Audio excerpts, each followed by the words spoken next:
जय Hind everyone. I hope you all are doing good. तो सबसे पहले तो महाशिवरात्रि के पावन अवसर पर आप सभी को एक बार हर हर महादेव, और जो भी महादेव के भक्त है कमेंट में जरूर लिखिएगा। तो मैं इस बार प्रार्थना करूंगा महादेव से कि आप सबके लिए कि जो भी अपकमिंग एग्जामिनेशन इस साल आने वाले हैं आप लोगों के, उसमें आप सक्सेस पाओ। तो इसी के साथ आज का हम दूसरा जो वीडियो है पीवाईक्यू सीरीज का, जो अभी हमारा इनिशिएटिव चल रहा है, ठीक है। तो आज के वीडियो में जो हम कवर करने वाले हैं थीम, मैंने लास्ट लेक्चर में ही आपको इंट्रोडक्शन दे दिया था कि हम थीमेटिक मैनर में चल रहे हैं। तो लास्ट पहला जो पीवाईक्यू सीरीज का वीडियो था उसमें मैंने एटमॉस्फेयर कवर करवाया था आपको। तो आज हम करेंगे इंसुलेशन एंड टेम्परेचर, और ये बहुत ज़्यादा इंपॉर्टेंट टॉपिक है क्योंकि आप वीडियो में आगे जैसे ही देखोगे, आगे बढ़ोगे तो आपको आइडिया लग ही जाएगा कितना ज़्यादा इंपॉर्टेंट टॉपिक, और बहुत कॉन्सेप्चुअल भी है, ठीक है। तो इसको कोशिश करूंगा मैं आपको कि ईजी तरीके से समझा देने का, ताकि यहां से यूपीएससी कितना भी घुमा के क्वेश्चन पूछे, आप इस पोजीशन में हो इस वीडियो के एंड तक देखने के बाद कि आप कैसा भी यूपीएससी क्वेश्चन पूछे आप सॉल्व कर पाओ, ठीक है। तो आज के लेक्चर से हम शुरू करते हैं और देखते हैं हमारा आज का पहला क्वेश्चन। तो ये आज का हमारा पहला क्वेश्चन है, ठीक है। यूपीएससी सिविल सर्विसेज 2012 में ये पूछ रखा है। तो सबसे पहला क्वेश्चन हम देखते हैं। The increasing amount of carbon dioxide in the air is slowly raising the temperature of the atmosphere because it absorbs. तो इसमें यही बोल रहा है कि जो कार्बन डाइऑक्साइड के वजह से जो हमारा एटमोस्फेयर का जो एवरेज टेम्परेचर है वो लगातार बढ़ रहा है। ऐसा क्यों हो रहा है, ठीक है। कार्बन डाइऑक्साइड क्या एब्जॉर्ब करता है, तो सबसे पहले इसको समझने के लिए ना, मैंने लास्ट लेक्चर में आपको एटमॉस्फेयर में ये चीजें हालांकि बता दी थी। तो इसके पीछे आपको क्या नॉलेज होना चाहिए स्टैटिक का, अगर ऐसे क्वेश्चन सॉल्व करने। तो जिसने पढ़ रखा है वेल एंड गुड, आप अटेम्प्ट करके कमेंट में टाइम स्टैंप लगा के आंसर बता सकते हो। बाकी जो नहीं किया है उनके लिए मैं एक्सप्लेन कर देता हूं। तो ये जो मैं थंब रूल बताऊंगा ना, ये याद रखना अब, और इस थंब रूल को याद कर लोगे तो आपको आगे जितने भी क्वेश्चन में डिस्कस करूंगा, ठीक है, तो बहुत सारे क्वेश्चन में हेल्प होगा सॉल्व करने का। तो सबसे पहले तो हम ये जानते हैं कि जो भी हमारा जो सन है, ठीक है, सन से जो भी हमारा सोलर रेडिएशन आता है तो it comes in the form of short wave radiation. ये चीजें मैंने बताई थी लास्ट लेक्चर में। और जो भी हमारा अर्थ वापस से उसको रिफ्लेक्ट करता है वो लॉन्ग वेव रेडिएशन के फॉर्म में रिफ्लेक्ट करता है, राइट। तो जो अर्थ रिफ्लेक्ट करता है वो मेजरली इंफ्रारेड होते हैं, और जो सन से जो सोलर रेडिएशन आ रहा है वो आपके मिक्सचर ऑफ रेडिएशन होते हैं। जैसे यूवी भी होता है उसमें, इंफ्रारेड भी होता है, तो सिर्फ यूवी नहीं होता है, राइट। तो ये चीज आपको पता है। दूसरा चीज पता है कि जो हमारा कार्बन डाइऑक्साइड है ये कहाँ पे प्रेजेंट होगा, आपका मेजरली जो है आपका लोअर एटमॉस्फेयर में प्रेजेंट होगा, मतलब बोले तो ट्रोपोस्फेयर तक। तो इसमें ऑप्शन में क्या क्या दे रखा है, तो जो पहला ऑप्शन हमारा ए, तो ये ऑप्शन पढ़ते हैं हम पहले। तो the water vapour of the air and retain its heat. तो कार्बन डाइऑक्साइड इसमें बोल रहा है ये पहला स्टेटमेंट में कि इट एब्जॉर्ब्स वाटर वेपर। तो कार्बन डाइऑक्साइड वाटर वेपर को एब्जॉर्ब करता है क्या, कितना एब्सर्ड स्टेटमेंट है, राइट। तो ये स्टेटमेंट वैसे भी गलत होगा। आपको पता लग गया कि कार्बन डाइऑक्साइड वाटर को एब्जॉर्ब नहीं करता, हीट एब्जॉर्ब करता है। और इसमें क्वेश्चन ही पूछ रहा है कि कौन सा। सेकेंड है आपका the ultra violet part of the solar radiation. तो अब आप ये बताओ कि जो अल्ट्रा वायलेट रेडिएशन है उसको कौन एब्जॉर्ब करता था, उसको करता था एब्जॉर्ब ओजोन, ठीक है। तो ओजोन करता है, ना कि कार्बन डाइऑक्साइड, क्योंकि कार्बन डाइऑक्साइड यार लोअर एटमॉस्फेयर में प्रेजेंट है, ठीक है। तो ये आउटगोइंग टेरेस्ट्रियल जो रेडिएशन है उसको एब्जॉर्ब करेंगे, ना कि इनकमिंग जो सोलर रेडिएशन है उसको, क्योंकि उनकी फ्रीक्वेंसी ज्यादा होती है, वो शॉर्ट वेव होते हैं, राइट। तो मैं एक्सपेक्ट करके चल रहा हूँ कि जो आपको पता होगा कि शॉर्ट वेव क्या होता है, लॉन्ग वेव क्या होता है, ये सब भी जो बेसिक साइंस की चीज है, ताकि आप इसको इजिली समझ पाओ, राइट। तो वो मैं यहाँ पे एक्सप्लेन करने नहीं जा रहा। अब जैसे इनकमिंग जो है होता है उसमें आपका अल्ट्रावायलेट मेजरली रहता है, ठीक है। तो कार्बन डाइऑक्साइड अल्ट्रावायलेट नहीं करता, तो ये भी जो ऑप्शन होगा ये क्या होगा, गलत होगा। तीसरा है ऑल दी सोलर रेडिएशन। तो ये तो बहुत एक्सट्रीम स्टेटमेंट हो गया कि सोलर रेडिएशन में जितने भी स्पेक्ट्रम होते हैं आपके, रेडियो वेव हो गया, यू अल्ट्रावायलेट हो गया, विजिबल हो गया, इंफ्रारेड हो गया, तो सबको एब्जॉर्ब करेगा क्या CO2? ऐसा नहीं है, ठीक है। ये तो बहुत एक्सट्रीम स्टेटमेंट हो गया, CO2 की इतनी कैपेसिटी नहीं है, तो इसीलिए ये भी स्टेटमेंट क्या हो गया, रॉन्ग हो गया। तो देखो अब हम अपने आंसर तक पहुंच गया, क्या है, the infrared part of the solar radiation. और इसका मतलब ये अब याद रख लेना इस क्वेश्चन के बाद कि जो हमारा कार्बन डाइऑक्साइड है ना, वो कैपेबल है क्या एब्जॉर्ब करने में, जो सन से जो अर्थ से जो एनर्जी आ रही है वापस इन द फॉर्म ऑफ इंफ्रारेड रे, ठीक है, तो उसको एब्जॉर्ब करता है, ना कि इनकमिंग जो सोलर रेडिएशन है अल्ट्रावायलेट रे वगैरह उसको एब्जॉर्ब नहीं करता है। लेकिन वही जो वाटर वेपर है, ठीक है, ये दोनों को ही एब्जॉर्ब कर सकता है, मतलब जो इनकमिंग सोलर रेडिएशन आ रही है उसका भी कुछ पोर्शन एब्जॉर्ब कर सकता है, और जो आउटगोइंग जा रही है टेरेस्ट्रियल रेडिएशन उसको ही एब्जॉर्ब कर सकता है। तो ये थंब रूल याद रखना अपना, ठीक है। अब हम आगे क्वेश्चन देखते हैं। तो ये अब देखो ये क्वेश्चन सिविल सर्विसेज में पूछ रखा था और लगभग मतलब 3 साल पहले ये सीएपीएफ में पूछ रखा था 2009। ठीक है, तो इसलिए अलाइड एग्जामिनेशन के क्वेश्चन भी लगाने जरूरी है ताकि आप रिलेट कर पाओ। ठीक है, आपको पता लग पाए कि यूपीएससी का क्या आदत है, फ्रेम किस टाइप के क्वेश्चन वो फ्रेम करता है। तो इसमें भी देखो क्वेश्चन क्या है, which one among the following gases is transparent to incoming solar radiation and opaque to the outgoing terrestrial radiation. ठीक है, तो सेम चीज यहां पूछ रखा है, लैंग्वेज चेंज कर दिया। कैसे?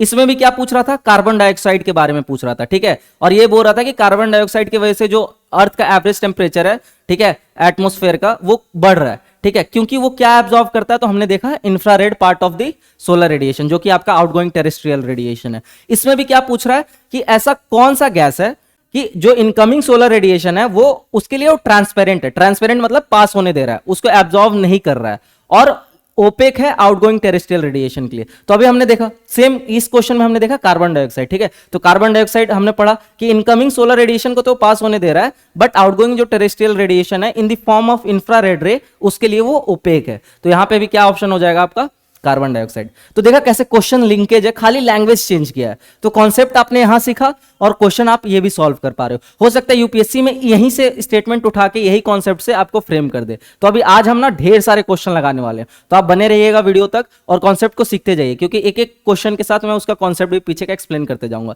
तो ये चीज थंब रूल याद रख लेना कि जो कार्बन डाइऑक्साइड है वो सिर्फ इंफ्रारेड रे को एब्जॉर्ब कर पाता है, जो कि आउटगोइंग टेरेस्ट्रियल रेडिएशन के फॉर्म में होता है। राइट, अब आगे देखते हैं। अब देखो ये हमारा लेटेस्ट क्वेश्चन है, ठीक है, जो कि लास्ट ईयर ही पूछ रखा था सिविल सर्विसेज में। तो ये देखो ये क्वेश्चन में ना कहीं उन्हीं जो पीछे वाला कॉन्सेप्ट पढ़ा है हमने उसी से डिराइव्ड क्वेश्चन है। देखा कब पूछा, वहां 2012 और 2024 में वहीं से उठा के पूछ रहे हैं। तो ऐसा इसीलिए बोलते 10-15 साल का आप पीछे का पेपर लगा के जाओ और एक बार आप कॉन्सेप्ट देखो। आपको सिर्फ आंख बंद करके क्वेश्चन नहीं सॉल्व करना है कि सही आंसर ला दिया तो खुश हो गए, आपको उसके पीछे का स्टैटिक पार्ट देखना है कि कहां से क्वेश्चन फ्रेम कर रहा है, किस कॉन्सेप्ट से फ्रेम कर रहा है। ठीक है, तो ये देखो जो पहला स्टेटमेंट इसमें, The atmosphere is heated more by incoming solar radiation than by terrestrial radiation। अब देखो इस टाइप के जो क्वेश्चन होते हैं ना, स्टेटमेंट 1 और स्टेटमेंट 2, तो ये असर्शन रीजन वाले क्वेश्चन है बेसिकली। ठीक है, तो इसमें कैसे हम सॉल्व करते हैं, इसका अप्रोच ये होता है कि पहले तो आपको स्टेटमेंट 1 देखना होता है इंडिविजुअली कि ये ट्रू है कि नहीं, फिर स्टेटमेंट 2 देखना होता है इंडिविजुअली कि ये ट्रू है कि नहीं, और फिर उन दोनों के बीच में लिंकेजेस देखना होता है। इस टाइप के क्वेश्चन थोड़ा ना आसान टाइप के होते हैं, इसलिए क्योंकि अगर इसमें एक भी आपका ऑप्शन गलत हुआ ना तो आपको दूसरे ऑप्शन देखने का नीड ही नहीं, आप डायरेक्ट मार्क कर दोगे या तो सी या डी। ठीक है, अकॉर्डिंग जैसा जो भी आपका स्टेटमेंट गलत हुआ। फिर उसके बाद अगर दोनों इंडिविजुअली करेक्ट है तो यहां थोड़ा प्रॉब्लम आता है बच्चों को कि रिलेशन ढूंढने में कि ये जो नीचे वाला स्टेटमेंट आपका दे रखा है वो ऊपर वाले स्टेटमेंट को सपोर्ट कर रहा है या नहीं कर रहा है, तो ये भी सीखेंगे हम। ठीक है, तो इसमें पहला स्टेटमेंट क्या बोल रहा है कि the atmosphere is heated more by income solar radiation than by terrestrial radiation.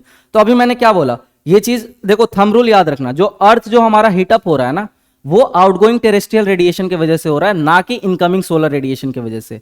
ठीक है, क्योंकि जो इनकम सोलर रेडिएशन का जो मोस्टली पार्ट है ना यूवी रेज, वो ओजोन में ही एब्जॉर्ब हो जाता है। जो पहुंच पाता है अर्थ तक वो कौन होता है, लॉन्ग वेव रेडिएशन के फॉर्म में पहुंच पाता है। ठीक है, इंफ्रारेड वाला पार्ट, और वही फिर रिफ्लेक्ट बैक होता है। तो जो हमारा अर्थ हीटअप हो रहा है ना वो इंफ्रारेड पार्ट ऑफ रेडिएशन के वजह से हीटअप हो रहा है, मतलब जो भी आपका आउटगोइंग टेरेस्ट्रियल रेडिएशन है। तो ये थंब रूल है, ये याद रखना कि जो अर्थ की जो भी टेम्परेचर बढ़ेगी वो आउटगोइंग टेरेस्ट्रियल रेडिएशन की वजह से बढ़ेगी। तो इसमें उल्टा दे रखा है, the atmosphere is heated more by incoming solar radiation than by terrestrial radiation. ठीक है, तो ये स्टेटमेंट ही उल्टा दे रखा है, तो ये गलत हो गया। अब मैंने बोला ना अगर एक स्टेटमेंट गलत हुआ तो आप डायरेक्ट आंसर पे आओ और टिक मार दो, सेकंड आपको पढ़ने का जरूरत भी नहीं है। लेकिन क्योंकि मैं यहाँ पे आपको कवरेज करा रहा हूँ पूरा, तो मैं सेकंड स्टेटमेंट भी आपके लिए पढ़ दे रहा हूँ। हालांकि हम यहाँ पे आंसर तक पहुंच गए, क्या हमारा स्टेटमेंट 1 इज इनकरेक्ट, मतलब हमारा जो ऑप्शन है वो है डी। ठीक है, फिर भी आप सेकंड स्टेटमेंट पढ़ लो, क्योंकि आंसर तक तो हम पहुंच गए एग्जाम में, लेकिन अभी मैं आपको कवर करा रहा हूँ पूरा कोर्स, तो इसलिए। तो दूसरे जब आप भी कर रहे हो ना पीवाईक्यू एनालिसिस, तो आपको भी सारे स्टेटमेंट पढ़ने, क्योंकि आपको वहां पे आंसर नहीं सही करना है, आपको कॉन्सेप्ट सीखना है। तो दूसरा भी देख लो स्टेटमेंट, क्या पता यही इसी स्टेटमेंट से नया क्वेश्चन फ्रेम हो जाए इस साल जो 2025 में। तो जो दूसरा स्टेटमेंट है वो क्या बोल रहा है, carbon dioxide and other greenhouse gases in the atmosphere are good absorbers of land wave radiation. ठीक है, तो लैंड वेव रेडिएशन कौन सा है आपका, इंफ्रारेड। देख रहे हो कैसे कैसे क्वेश्चन कनेक्टेड है। पीछे अभी आपने 2 क्वेश्चन देखा, फिर ये यूपीएससी का भी क्वेश्चन देखा, कैसे इंटरकनेक्टेड है, सब कार्बन डाइऑक्साइड के इर्द गिर्द खेल रहे हैं ना। Incoming solar radiation, outgoing terrestrial radiation, यही सारे कॉन्सेप्ट के पीछे ये सारे क्वेश्चन है, इसलिए मैंने इसको सेग्रीगेट करके एक जगह आपके लिए लगाया। ठीक है। तो वीडियो को बनाने में ही बहुत मेहनत लग रही है, तो आप लोग अप्रिशिएट करो और यहाँ से कुछ सीख के जाओ, ठीक है। और कमेंट भी करो, अगर कुछ डाउट आ जाता है, अगर मैं कुछ नहीं एक्सप्लेन करता हूँ और आपको डाउट रह गया तो कमेंट करो, हम फ्रीली उसको सॉल्व कर रहे हैं। अब देखते हैं अगला क्वेश्चन। अभी देखो वही टॉपिक चल रहा है, ठीक है, उसी से रिलेटेड क्वेश्चन। देखो ये पूछ रखा है सीजीएस, मतलब जो आपका कंबाइंड जियो साइंटिस्ट का एग्जाम होता है, तो 2022 में पूछ रखा है, मतलब ये बहुत रिसेंट ही है। The incident solar radiation is trapped by constituents of the atmosphere and reflected partly towards the earth edge. तो यही मैंने बोला ना कि जो सोलर रेडिएशन आ रहा है, तो जो उसका यूवी वाला पार्ट है वो तो ओजोन एब्जॉर्ब कर ले रहा है, राइट। ये हमने एटमॉस्फेयर में भी देखा था। तो जो अर्थ तक पहुंच रहा है वो कौन सा पहुंच रहा है आपका, तो इसमें ऑप्शन में कौन सा है आप बताओ कमेंट करके। अगर आपको पता है तो टाइम स्टैंप लगाओ और कमेंट करके बताओ, बाकी मैं आपको आंसर बताता हूं। तो ये आपको पता ही है कि जो हमारा इंफ्रारेड वाला पार्ट है वो हमारे अर्थ तक पहुंच रहा है और फिर उसी को अर्थ रिफ्लेक्ट बैक कर रहा है, ठीक है। तो ये चीज हमारा थर्मल इंफ्रारेड रे। कितना आसान है क्वेश्चन हो गया है ना। अगर कुछ डाउट फिर भी रह जाता है तो कमेंट में पूछना। अब देखो फिर एनडीए 2019 में, radiation coming from the sun are mostly in the form of, देख रहे हो क्वेश्चन सेम है, बस लैंग्वेज थोड़ा सा चेंज कर दिया, क्वेश्चन बना दिया। कॉन्सेप्ट सीख लिया एक बार हमने, तो देखो इससे रिलेटेड 5-6 क्वेश्चन 10 क्वेश्चन आप आराम से कर ले जाओगे। तो कौन सा रेडिएशन है जो कमिंग फ्रॉम सन है, वो किस फॉर्म में आ रहा है, तो मैंने क्या बताया, शॉर्ट वेव रेडिएशन, ठीक है। तो यहाँ पे ऑप्शन आप क्या देख रहे हो, लाइट ओनली, तो नहीं। Light and long wave infrared, long wave के फॉर्म में नहीं आ रहा है। Light and short wave wavelength infrared, ये है हमारा, ठीक है। तो ये आपका सी हो जाएगा स्टेटमेंट करेक्ट।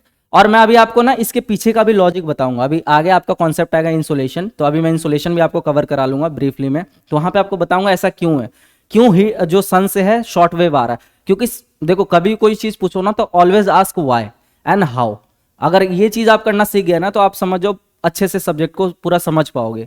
तो यहाँ पे भी आपके माइंड में हमेशा रहना चाहिए कि सन से शॉर्ट वेव ही क्यों आ रहा है, ठीक है। तो इसका भी मैं आपको रीजन बताऊंगा आगे।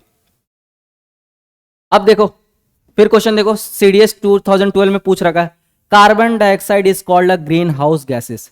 अब यहां पे जो टर्म आया है ग्रीन हाउस गैसेस, तो आपको यह पता होना चाहिए कि ग्रीन हाउस गैसेस क्या होता है, ठीक है। तो पहले एक बार ऑप्शन देख लेते हैं, क्वेश्चन सॉल्व कर लेते हैं, फिर मैं आपको ग्रीन हाउस गैसेस के बारे में थोड़ा बता दूंगा।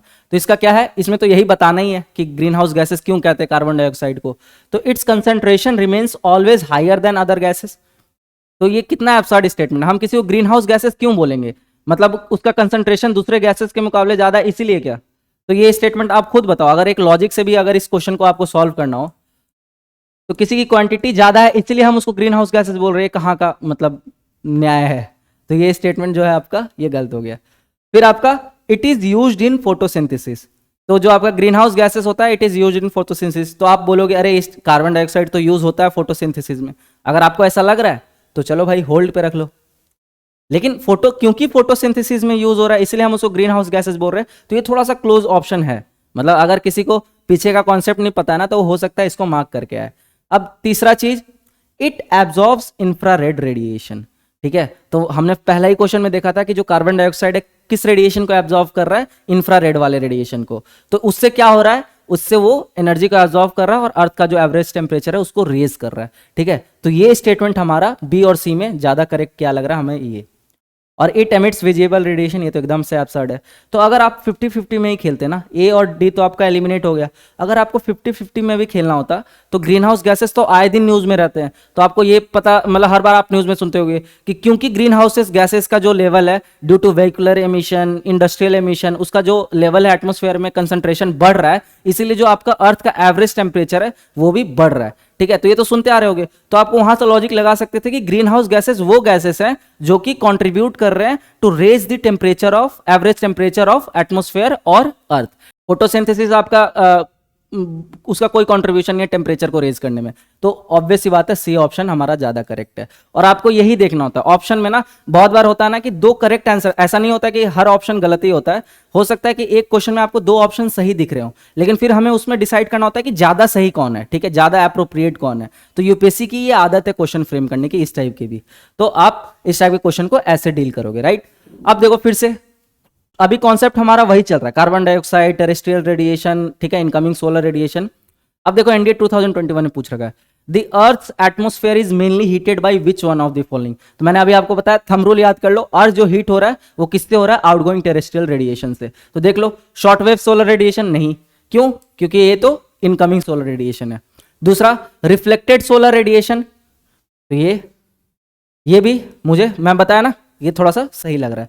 तीसरा ऑप्शन सारे पढ़ने, लॉन्ग वेव टेरेस्ट्रियल रेडिएशन, एकदम अप्रोप्रिएट जो हमने पढ़ा है वो ये रहा, तो हमारा सी ऑप्शन क्या हो गया, करेक्ट हो गया। स्कैटर्ड से तो कॉमन सेंस है, स्कैटर्ड कोई चीज हो जाएगी तो कंट्रीब्यूट क्या ही करेगी टेम्परेचर रेज करने में, ठीक है। तो ये चीज और ये चीज, तो ये हो सकता था कि आप बी में कंफ्यूज हो जाते, बी और सी में, क्योंकि हम रिफ्लेक्शन का तो बात कर ही रहे हैं, जो अर्थ रिफ्लेक्ट कर रहा है, लेकिन आपको फिर ये देखना है कि कॉन्सेप्चुअल, यहाँ पे आ जाएगा आपका कॉन्सेप्ट जो कि आपको सही आंसर तक पहुंचने में हेल्प करेगा। तो आपको पता है कि जो अर्थ हमारा रिफ्लेक्ट बैक करता है किस फॉर्म में करता है, लॉन्ग वेव के फॉर्म में करता है। कौन सा करता है, इंफ्रारेड करता है, ठीक है। तो सी हमारा इसलिए मोस्ट अप्रोप्रिएट जो ऑप्शन है वो है सी। फिर देखो ये भी सिविल सर्विसेज में 2013 में क्वेश्चन पूछ रखा है, ठीक है। The annual range of temperature in the interior of the continent is high as compare to coastal areas, what are the reasons. अब इस क्वेश्चन में क्या कॉन्सेप्ट लग रहा है, तो हम कॉन्सेप्ट देखते हैं, ठीक है। तो इसमें पूछ रहा है एनुअल रेंज ऑफ टेम्परेचर, मतलब बोले तो यहां पे रेंज ऑफ टेम्परेचर की बात हो रही है।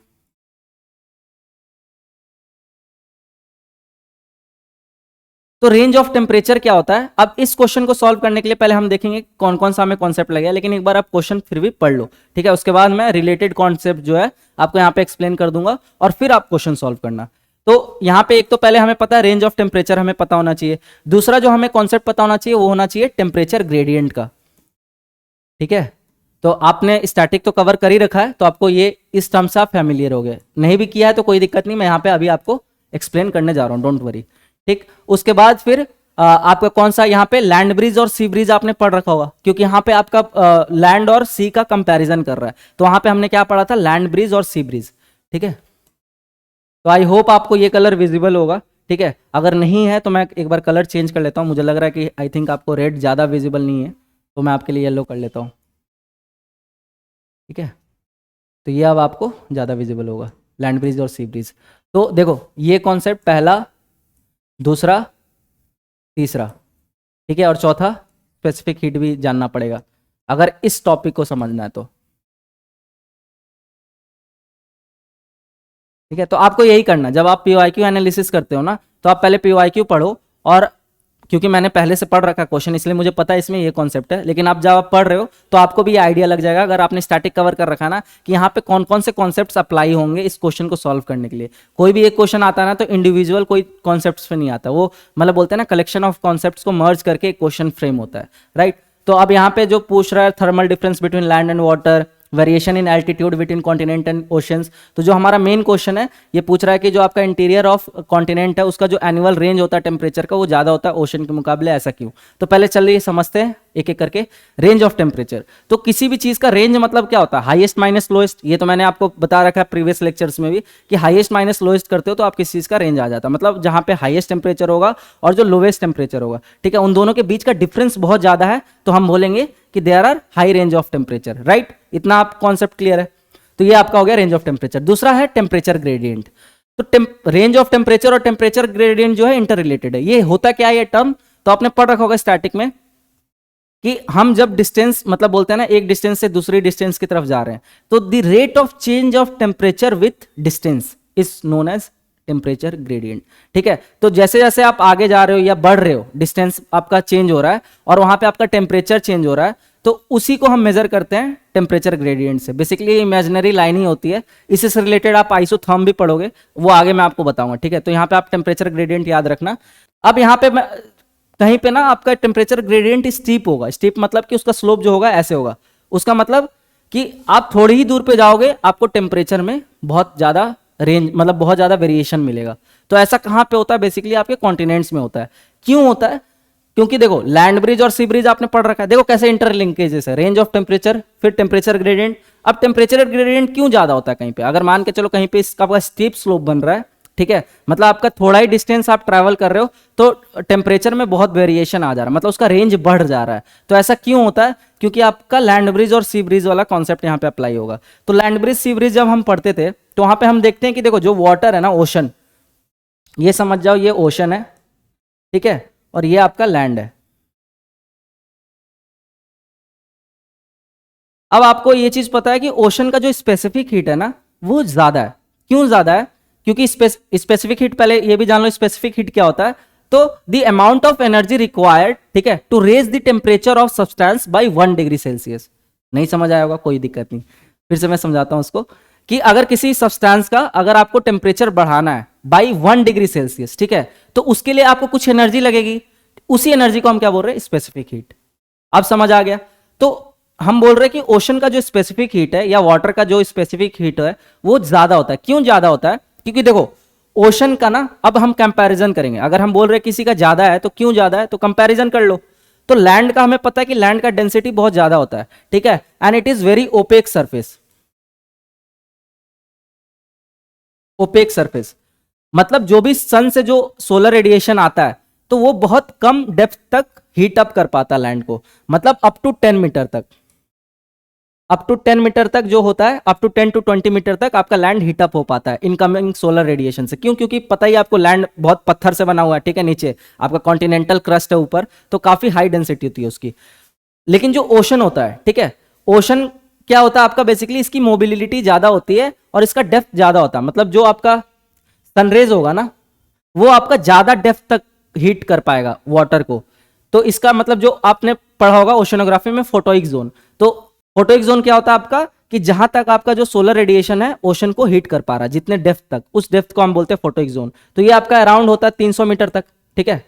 तो देखो यहाँ पे 10 मीटर तक ही हीटअप कर पा रहा है लैंड को, ठीक है, और आपका ओशन जो है आपका 300 मीटर तक हीटअप हो पा रहा है। मतलब जो चीज जितना डेप्थ तक हीटअप हो पाएगी उसको उतना ज्यादा मतलब टाइम लगेगा ठंडा भी होने में और टाइम भी लगेगा ज्यादा गर्म होने में। मतलब जो लैंड है आपका इन कंपैरिजन टू ओशन, ठीक है, ये जल्दी हीटअप हो जाएगा क्योंकि ये यहीं तक हीटअप हो रहा है ना। कोई अगर छोटी एरिया है उसको अगर आपको अगर हीटअप करना है तो उसके लिए आपको वो तुरंत हो जाएगा, ठीक है, अगर सेम एनर्जी हम प्रोवाइड करा रहे तो ओशन में भी सेम एनर्जी आ रहा है सोलर से, सोलर रेडिएशन के थ्रू, लैंड में भी सेम एनर्जी आ रहा है। तो लैंड का आपका पता है कि जो ओपेक है, ठीक है, सोलर रेडिएशन के मतलब सिर्फ 10 मीटर के डेप्थ तक वो हीट अप कर पा रहा है, तो इसलिए land as comparison to ocean जल्दी हीट हो जाता है। और ओशन में क्योंकि डेप्थ तक जाता है solar radiation up to photic zone, ठीक है, अप टू 300 मीटर, इसलिए इसको टाइम लगेगा हीट अप होने में। ये चीज पहला रीजन है। दूसरा रीजन है जो आपका ओशन है उसकी मोबिलिटी ज्यादा है, मतलब बहता होता, ओशन का देखते हो आप वेव फॉर्म में रहता है, बहता पानी होता है, ठीक है, तो इससे क्या होता है कि टेम्परेचर डिस्ट्रीब्यूट हो जाता है। तो अब मान के चलो किसी चीज को आप हीट कर रहे हो और वो फिर बहता जा रहा है रिप्लेस होते जा रहा है कोल्ड वाटर से, तो उस जगह को हीट करने के लिए आपको ज्यादा एनर्जी रिक्वायर्ड होगी एज कंपेरिजन टू लैंड। और लैंड में आपको पता ही है मोबिलिटी जीरो है ना, लैंड तो मूव नहीं कर रहा है ना, लेकिन आपका ओशन क्या है, पानी है, बहता पानी है, तो वो क्या करता है, टेम्परेचर डिस्ट्रीब्यूट कर देता है। That's why more energy is required to raise its temperature, average temperature. तो ये दो रीजन हो गया, आपको पता लग गया कि लैंड जल्दी गर्म भी होगा, ठीक है, इसी के कारण यहां पे जो आपका होगा लो डेंसिटी क्रिएट हो जाएगा, एयर राइज करने लगते हैं, इसलिए आपका जो लैंड ब्रिज सी ब्रिज कॉन्सेप्ट पढ़ा होगा, विंड मूवमेंट पढ़ा होगा, इससे रिलेटेड है। अब आते हैं हम क्वेश्चन पे। ये सारे कॉन्सेप्ट आई होप आप लोग समझ गए होंगे। अब देखो thermal difference between land and water, ये रीजन है क्या, तो ऑब्वियस सी बात है, दोनों का थर्मल डिफरेंस है वो बहुत ज्यादा है, ठीक है, तो ये पहला स्टेटमेंट हमारा क्या हुआ, करेक्ट हो गया। हमारा फर्स्ट स्टेटमेंट क्या है, करेक्ट है, बहुत सिंपल जनरल स्टेटमेंट है कि दोनों के बीच का जो टेम्परेचर डिस्टेंस है उसके वजह से रेंज में डिफरेंस है। दूसरा चीज variation in altitude between continents and oceans, तो आपको पता ही है कि कॉन्टिनेंट और ओशन में बहुत ज्यादा एल्टीट्यूड का वेरिएशन नहीं होता है, ठीक है, हाँ माउंटेन और ओशन की बात कर रहा होता तो वहां पे एल्टीट्यूड वेरिएशन मैटर करता है, लेकिन यहाँ पे कॉन्टिनेंट और ओशन की बात कर रहा है तो बहुत ज्यादा एल्टीट्यूड का रोल नहीं है रेंज ऑफ टेम्परेचर डिसाइड करने में, ठीक है, तो इसीलिए आपका ये गलत हो गया।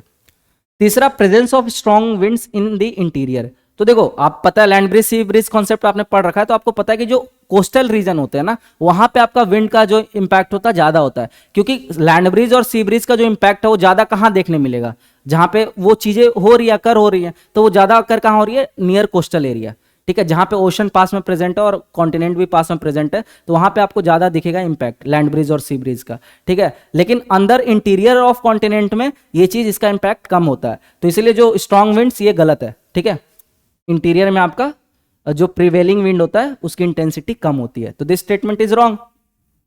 तो third wrong, second wrong, option eliminate कर लो, तो यहाँ पे थर्ड है काट दिया, यहाँ पे सेकेंड है काट दिया, यहाँ पे भी थर्ड सेकेंड है काट दिया, तो बच गया क्या हमारा ए वन ओनली, ठीक।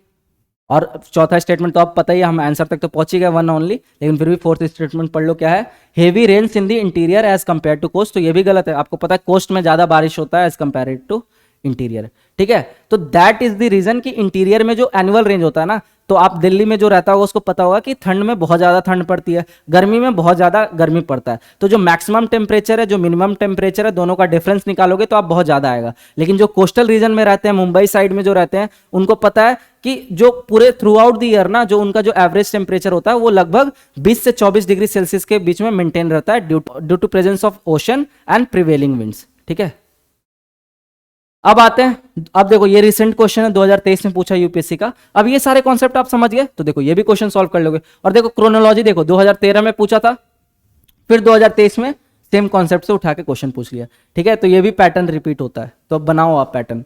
अब ये क्वेश्चन देखते हैं, कंसिडर द फॉलोइंग स्टेटमेंट्स। तो इसमें स्टेटमेंट पहला क्या है, the temperature contrast between continent and ocean is greater during the summer than in winter. ठीक है, तो ये टेम्परेचर कॉन्ट्रास्ट की बात कर रहा है, मतलब टेम्परेचर डिफरेंस की बात कर रहा है। ठीक है, तो देखा जाए तो ये भी रेंज ऑफ टेम्परेचर की बात कर रहा है। तो ये बोल रहा है कि जो रेंज ऑफ टेम्परेचर है, टेम्परेचर कॉन्ट्रास्ट है, वो आपका समर में ज्यादा होता है एज कंपेरिजन टू विंटर। तो ऐसा सही है क्या? तो आप यहां पे आप लॉजिक लगाओ। हालांकि ये स्टेटमेंट टफ है, ठीक है, मैं ये नहीं बोल रहा हूं कि आप एकदम से इसको इजिली सॉल्व कर लोगे, यहां पे तो एकदम प्योर लॉजिक लगा के सॉल्व कर लोगे। सोचना उस प्रेशर कंडीशन में ना, इस लेवल का थिंकिंग रखना ही बहुत ज्यादा, मतलब क्या बोलते हैं, डिफिकल्ट पार्ट होता है। इसीलिए आपको, इसलिए तो बोलते हैं ना कि पहले से प्रिपेयर करके जाओ, more you sweat in peace less you bleed in war. तो इसीलिए अब देखते हैं इसका क्या लॉजिक हम लगाते हैं। तो इसमें बोल रहा है कि विंटर में जो है, समर में जो है आपका टेम्परेचर कॉन्ट्रास्ट ज्यादा होता है, लेकिन ये स्टेटमेंट क्या है, रॉन्ग है। ठीक है, तो जब तक आंसर की नहीं आया था तो बहुत डिस्प्यूटेड था, आंसर की आ गया तो क्लियर हो ही गया। ठीक है, लेकिन जो जिनको पता, कॉन्सेप्ट पता है, तो वो रॉन्ग कर लेते हैं। ठीक है, एक आपको बेसिक नॉलेज होती तो आप रॉन्ग कर लेते। कैसे? क्योंकि आपको पता है, देखो तो ठंडी में आप देखते हो यहाँ पे लैंड मान के चलो, और ये आपका सी है। तो हम एक एक करके समर और विंटर कंडीशन दोनों देखते हैं। तो समर कंडीशन में क्या होता है आपको पता है, देखो लैंड जल्दी गर्म भी होगा, जल्दी ठंडा भी होगा। वाटर को गर्म होने में भी टाइम लगेगा और ठंडी होने में भी टाइम लगेगा। ये अब ये थंब रूल आपको याद हो गया कि लैंड जल्दी हीटअप भी होगा और जल्दी कूल डाउन भी होगा। वैसे ही आपका जो ओशन है वो लेट में हीटअप होगा और लेट में कूल डाउन होगा। अब ये कॉन्सेप्ट को लगा के आप लॉजिक लगाओ, सोचो कि गर्मी में मान के चलो लैंड हीटअप हो रहा है, लेकिन सी भी साथ के साथ हीटअप हो रहा है, तो जो टेम्परेचर डिफरेंस है ना लैंड और सी का, ये आपको बहुत ज्यादा देखने को नहीं मिलेगा। ठीक है, टेम्परेचर कॉन्ट्रास्ट क्यों? क्योंकि ये भी तो हीटअप हो रहा है, इसका भी टेम्परेचर बढ़ रहा है और लैंड भी हीटअप हो रहा है।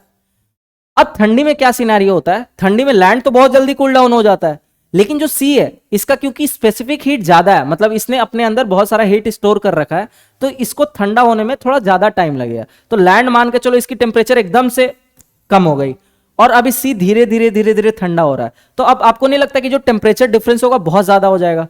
ठीक है, इन विंटर में जो टेम्परेचर कॉन्ट्रास्ट है वो बहुत ज्यादा हो जाएगा। गर्मियों में क्यों नहीं हो रहा था? क्योंकि गर्मियों में ये तो बहुत ज्यादा हीट हो गया, लेकिन इसका मतलब ये नहीं कि सी एकदम ठंडा पड़ा हुआ था आपका। ठीक है, सी में भी कुछ हीट थी आपकी, और उसके बाद और लैंड के कंपैरिजन में जितना हीटअप जो अगर उस टेम्परेचर के बराबर लाने की बात कर रहे हो तो इसको थोड़ा टाइम लगेगा, लेकिन उसके वजह से क्या है, टेम्परेचर कॉन्ट्रास्ट में बहुत ज्यादा डिफरेंस नहीं होगा।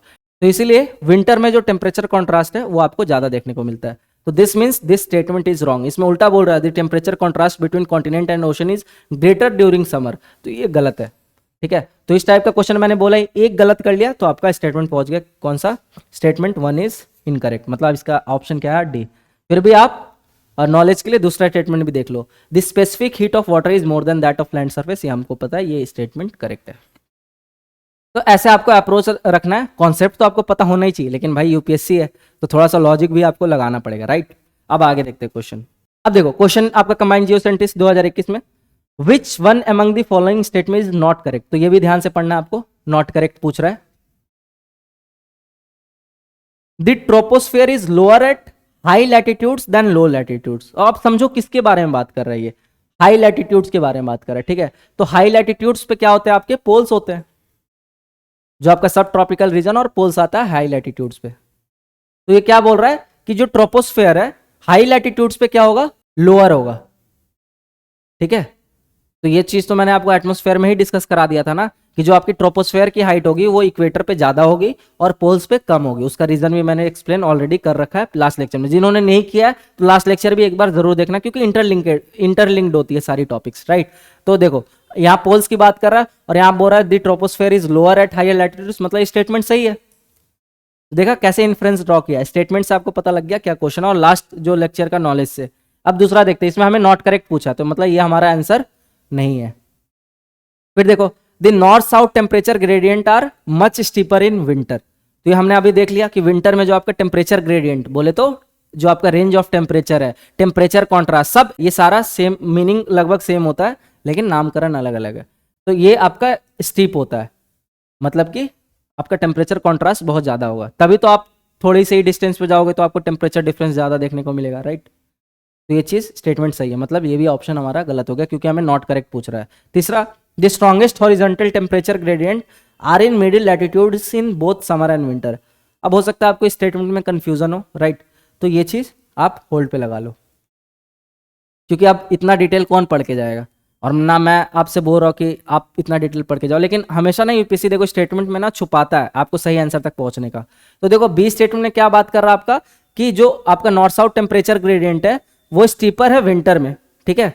और लास्ट स्टेटमेंट आप पढ़ो, the north south temperature gradient are much steeper in summer. अब देख रहे हो दो स्टेटमेंट सेम दिया, तो या तो ये सही होगा या ये सही होगा, तो ऑब्वियस सी बात है ये स्टेटमेंट आपका करेक्ट था, लेकिन मतलब हमें नॉट करेक्ट बताना है, तो ये ऑप्शन हमारा कट गया। अगर मान के चलो ये आपको इन दोनों में कंफ्यूजन रहता, लेकिन अब हमने लास्ट जो क्वेश्चन था वो कर लिया, तो अब हमें पता है कि जो टेम्परेचर कॉन्ट्रास्ट होता है वो विंटर में ज्यादा होता है, समर में नहीं, ठीक है। तो मतलब जो आपका टेम्परेचर ग्रेडियंट होगा वो स्टीपर होगा विंटर में, ना कि समर में। तो अब तो आप आराम से कर ले जाओगे, लेकिन अगर नहीं भी पता होता, एग्जाम हॉल में आप बैठे हो, तो आप एटलीस्ट 50-50 तक तो पहुंच गए ना, क्योंकि ये दोनों स्टेटमेंट सेम है। यहाँ पे विंटर की बात करें, यहाँ पे समर की बात करें, मतलब इनमें से दोनों में से एक तो गलत होगा ही ना, दोनों कैसे साथ हो सकता, मतलब सही हो सकता है। तो देखो यूपीएससी ही आपको हिंट दे देता है, तो ये आपका गलत हो गया। क्यों? क्योंकि हमने ये देख लिया विंटर में हमारा जो है करेक्ट है, तो हमारा आंसर इसका क्या हो जाएगा, डी। तो ऐसे आपको सॉल्व करना है, ठीक है, ऑप्शन में ही आपको हिंट दे रहा है यूपीएससी। अब देखो यहाँ पे क्या बात कर रहा है, which of the following statement concerning temperature are correct, ठीक है। तो पहला स्टेटमेंट क्या है, in winter season isotherms northern hemisphere are more less circular on continents. अब यहाँ पे टर्म क्या है, आइसोथर्म्स। मैंने बताया था आपको आइसोथर्म्स मैं डिस्कस कर लूंगा आपसे, तो चलो एक बार देख लेते हैं आइसोथर्म्स क्या है हमारा। तो देखो आइसोथर्म्स हमारा क्या होता है कि isotherms are imaginary lines which is joining this places having similar temperature, ठीक है। तो जो भी अगर मान के चलो दो से ज्यादा प्लेस का अगर सिमिलर टेम्परेचर होगा, तो उनको जो लाइन कनेक्ट करेगी उसी को हम क्या बोलेंगे, आइसोथर्म्स। तो इसका आप लिख सकते हो डेफिनेशन कि इमेजिनरी लाइन, ठीक है, ये हम खुद ड्रॉ करते हैं,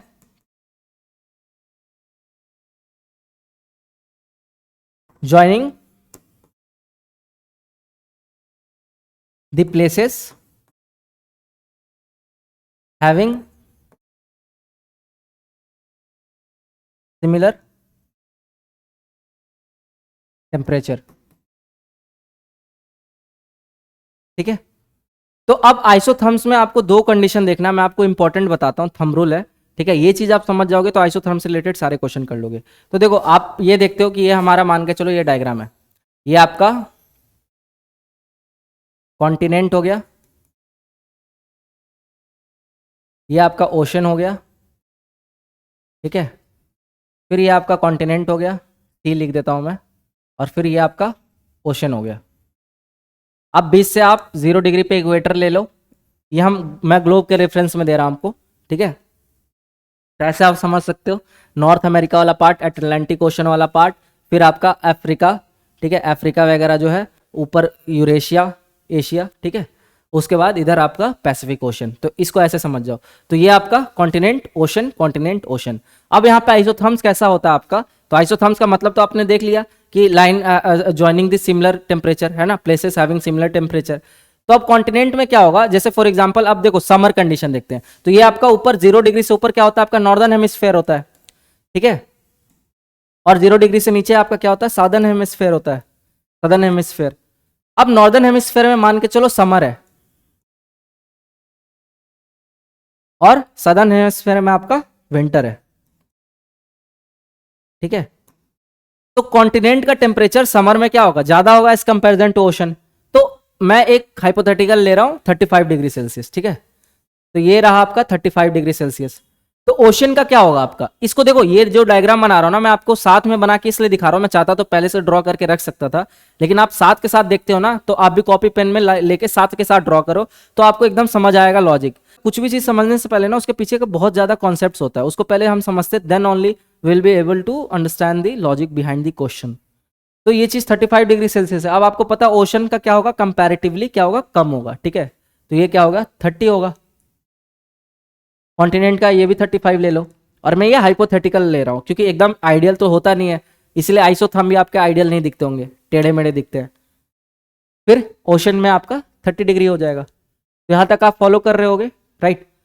अब देखो 35 30, अब मैं जैसे जैसे ऊपर जाऊंगा तो ऊपर हमारे क्या है, पोल्स है, मतलब लैटिट्यूड जब बढ़ रहा है तो टेम्परेचर कम होता है, तो ऊपर जाऊंगा तो ये क्या होगा, इसका टेम्परेचर, ये कॉन्टिनेंट हटा देता हूं मैं, ठीक है, ये आप समझ जाओ, बता तो दिया ये मैंने, यहां लिख देता हूं कॉन्टिनेंट। तो अब इसके ऊपर आप जाओगे तो टेम्परेचर कम होगा, ठीक है, जैसे आप पोलर रीजन की तरफ जाते हो तो ये हो गया आपका 30 डिग्री सेल्सियस, ठीक है। यहां से भी ओशन हटा देता हूं, और ओशन का भी कम होगा क्योंकि जैसे जैसे आप ऊपर जा रहे हो, तो ओशन मान चलो 25 डिग्री सेल्सियस हो गया, ये आपका हो गया 30 डिग्री, और ये हो गया आपका 25 डिग्री। ज़्यादा नहीं, 4 एग्जाम्पल ले लेते हैं। फिर और ऊपर गए तो और टेम्परेचर कम हुआ, तो आप ऐसे करके लिखते जाओ, यहाँ 25 डिग्री सेल्सियस और यहाँ 20 डिग्री सेल्सियस, यहीं तक देखेंगे तो हमें समझ आ जाएगा। उसके बाद फिर यहाँ पे ऊपर जाओगे तो 20 डिग्री सेल्सियस और फिर 15 डिग्री सेल्सियस, वैसे इधर भी 25 डिग्री सेल्सियस और आपका फिर 20 डिग्री सेल्सियस, फिर वैसे ही ओशन में 30 25 20 15, राइट। अब सदर्न हेमिस्फीयर में हमने क्या देखा, विंटर है, ठीक है, तो विंटर है तो यहाँ पे टेम्परेचर क्या होगा आपका, कम होगा as comparison to northern hemisphere, तो यहाँ पे ले लो आप 30। लेकिन ओशन के मुकाबले देखो, अब विंटर में हमने क्या कंडीशन देखा है कि विंटर में जो लैंड होता है उसका टेम्परेचर क्या होता है, कम होता है एज कंपेरिजन टू ओशन। तो ओशन में क्या होना चाहिए, 35 होना चाहिए, अगर यहाँ 30 है तो यहाँ 35 होना चाहिए, ठीक है, सिनेरियो डिफरेंट हो गया विंटर में। फिर यहाँ पे 30, यहाँ पे 35। अब नीचे नीचे हम यहाँ भी पोलर के साइड, साउथ पोल के साइड मूव करेंगे तो हमारा टेम्परेचर डिक्रीज कर रहा है, तो देखो ये 30 से नीचे जाएंगे तो 25, ठीक है, फिर नीचे जाएंगे तो 20, फिर नीचे जाएंगे तो 15, यहाँ पे 35 से नीचे जाएंगे तो 30 25 20, फिर यहां से नीचे जाएंगे तो 30 25 20 15, फिर यहां से नीचे जाएंगे तो 35 30 25 20।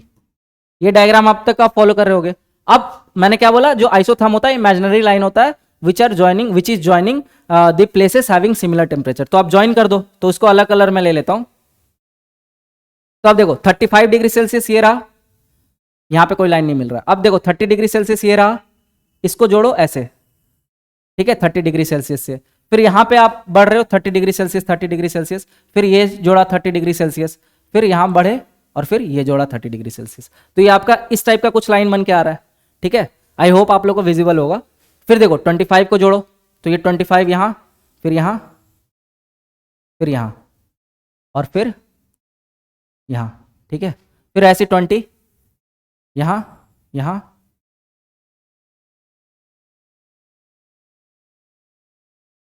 ऐसे बन रहा है, ठीक है। अब इसमें भी जोड़ो आप, तो 30 डिग्री, ठीक है, 25 डिग्री,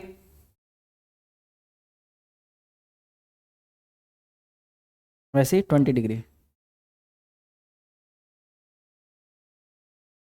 अब देखो आपको एक पैटर्न दिख रहा होगा कि जो अगर स्टेटमेंट ऐसे आ जाता है कि जो आइसोथर्म्स है, ठीक है, it is sloping towards equator, या फिर बोल देगा कि isotherms are equatorwards in northern hemisphere during summer, तो ये आपका स्टेटमेंट करेक्ट होगा, ठीक है।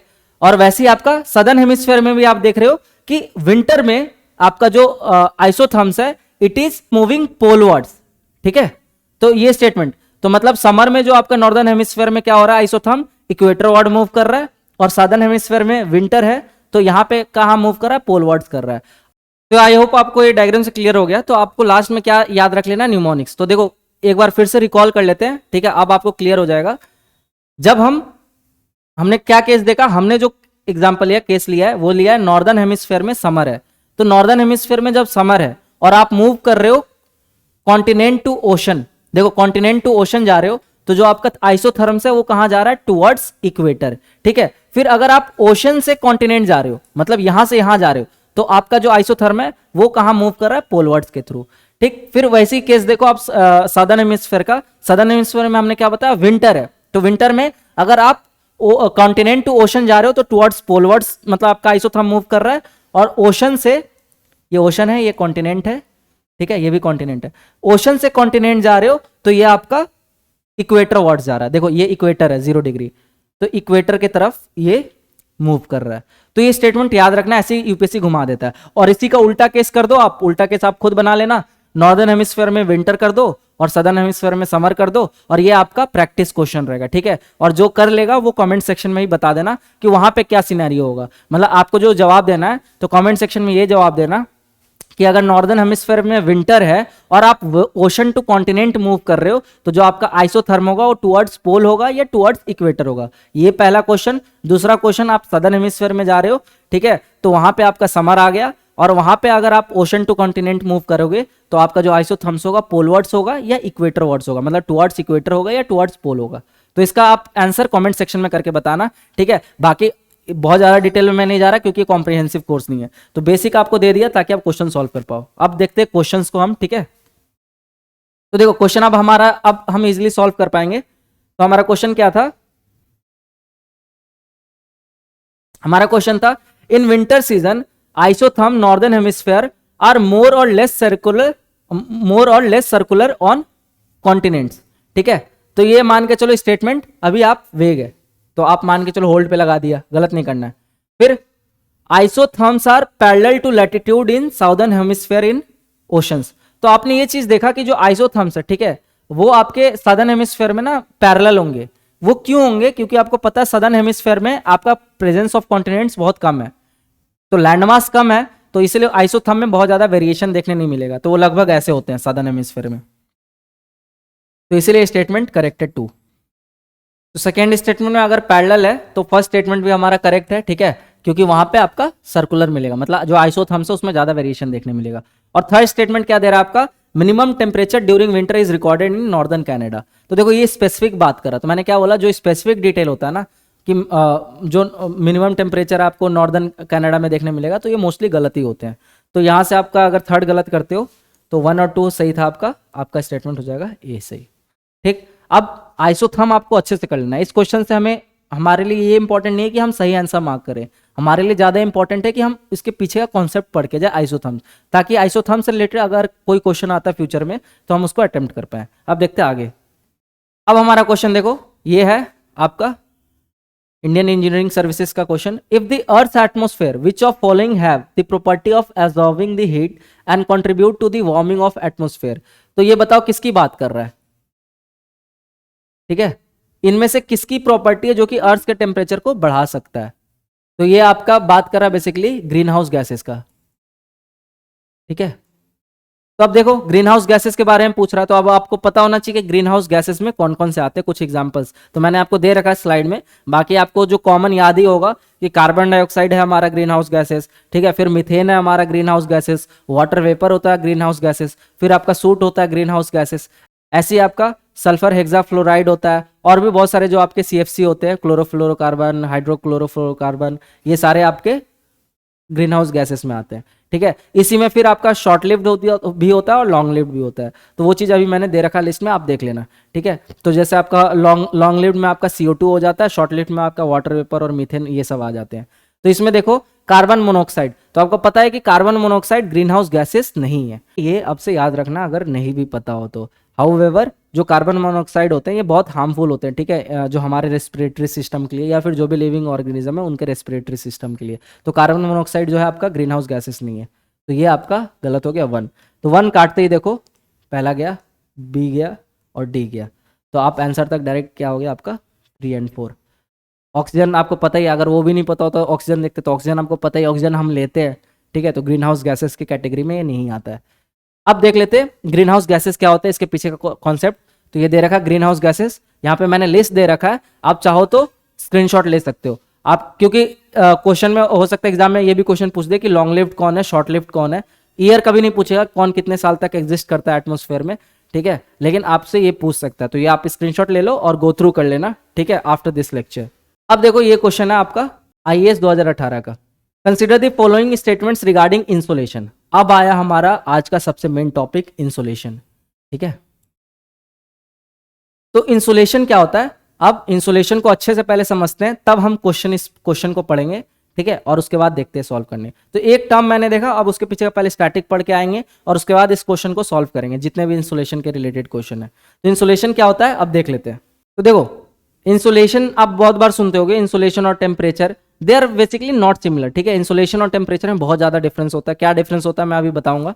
इंसुलेशन आपका बेसिकली क्या होता है कि it is amount of solar radiation reaches to the earth per unit area per unit time. इसका वो मेजरमेंट, जो मेजरमेंट यूनिट होता है वो यही होता है, ठीक है, पर स्क्वायर सेंटीमीटर पर मिनट में जो भी आपके सोलर रेडिएशन अर्थ पे पड़ रहे हैं उसी को हम बोलते हैं इंसुलेशन। तो यहाँ पे आपका मेंशन भी है, insolation refers to the solar radiation received by the earth surface.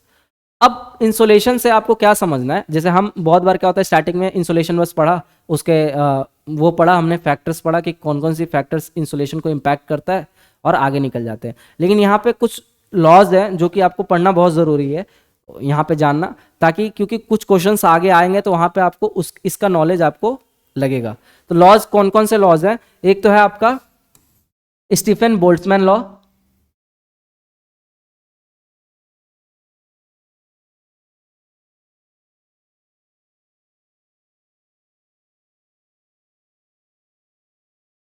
और दूसरा है आपका वेन्स डिस्प्लेसमेंट लॉ।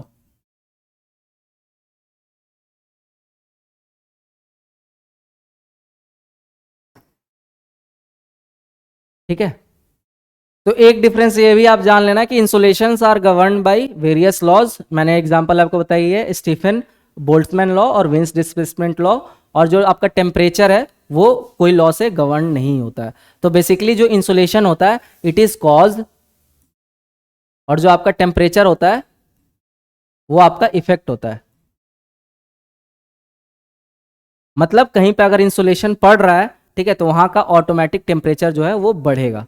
तो इंसुलेशन इज द कॉज, और टेम्परेचर जो होता है आपका it is degree of hotness और कोल्डनेस, वो भी हम आगे अभी देखेंगे टेम्परेचर को। तो इंसुलेशन को आप अच्छे से समझते हैं, ठीक है। तो ये दो मैंने लॉ आपको मेंशन किया, क्या है ये लॉ क्या बोलते हैं और इस नॉलेज को हम कैसे यूज कर सकते हैं। तो जो स्टीफन बोल्ट्जमैन लॉ है ये बोलता है कि द अमाउंट ऑफ रेडिएशन, ठीक है, from the body is directly proportional to the fourth power of its absolute temperature. मतलब क्या हुआ, नहीं समझ आया होगा, कोई दिक्कत नहीं है। तो इसका मतलब ये है कि कोई भी बॉडी जो एनर्जी रेडिएट कर रही है, ठीक है, एनर्जी रेडिएट कर रही है, it is directly proportional to fourth power of its absolute temperature T⁴, ठीक है। तो ये आप जब प्रोपोर्शनैलिटी साइन हटाते हो तो ये आपका क्या बन जाता है, E is equal to sigma T⁴, और ये आपका होता है बोल्ट्जमैन कांस्टेंट।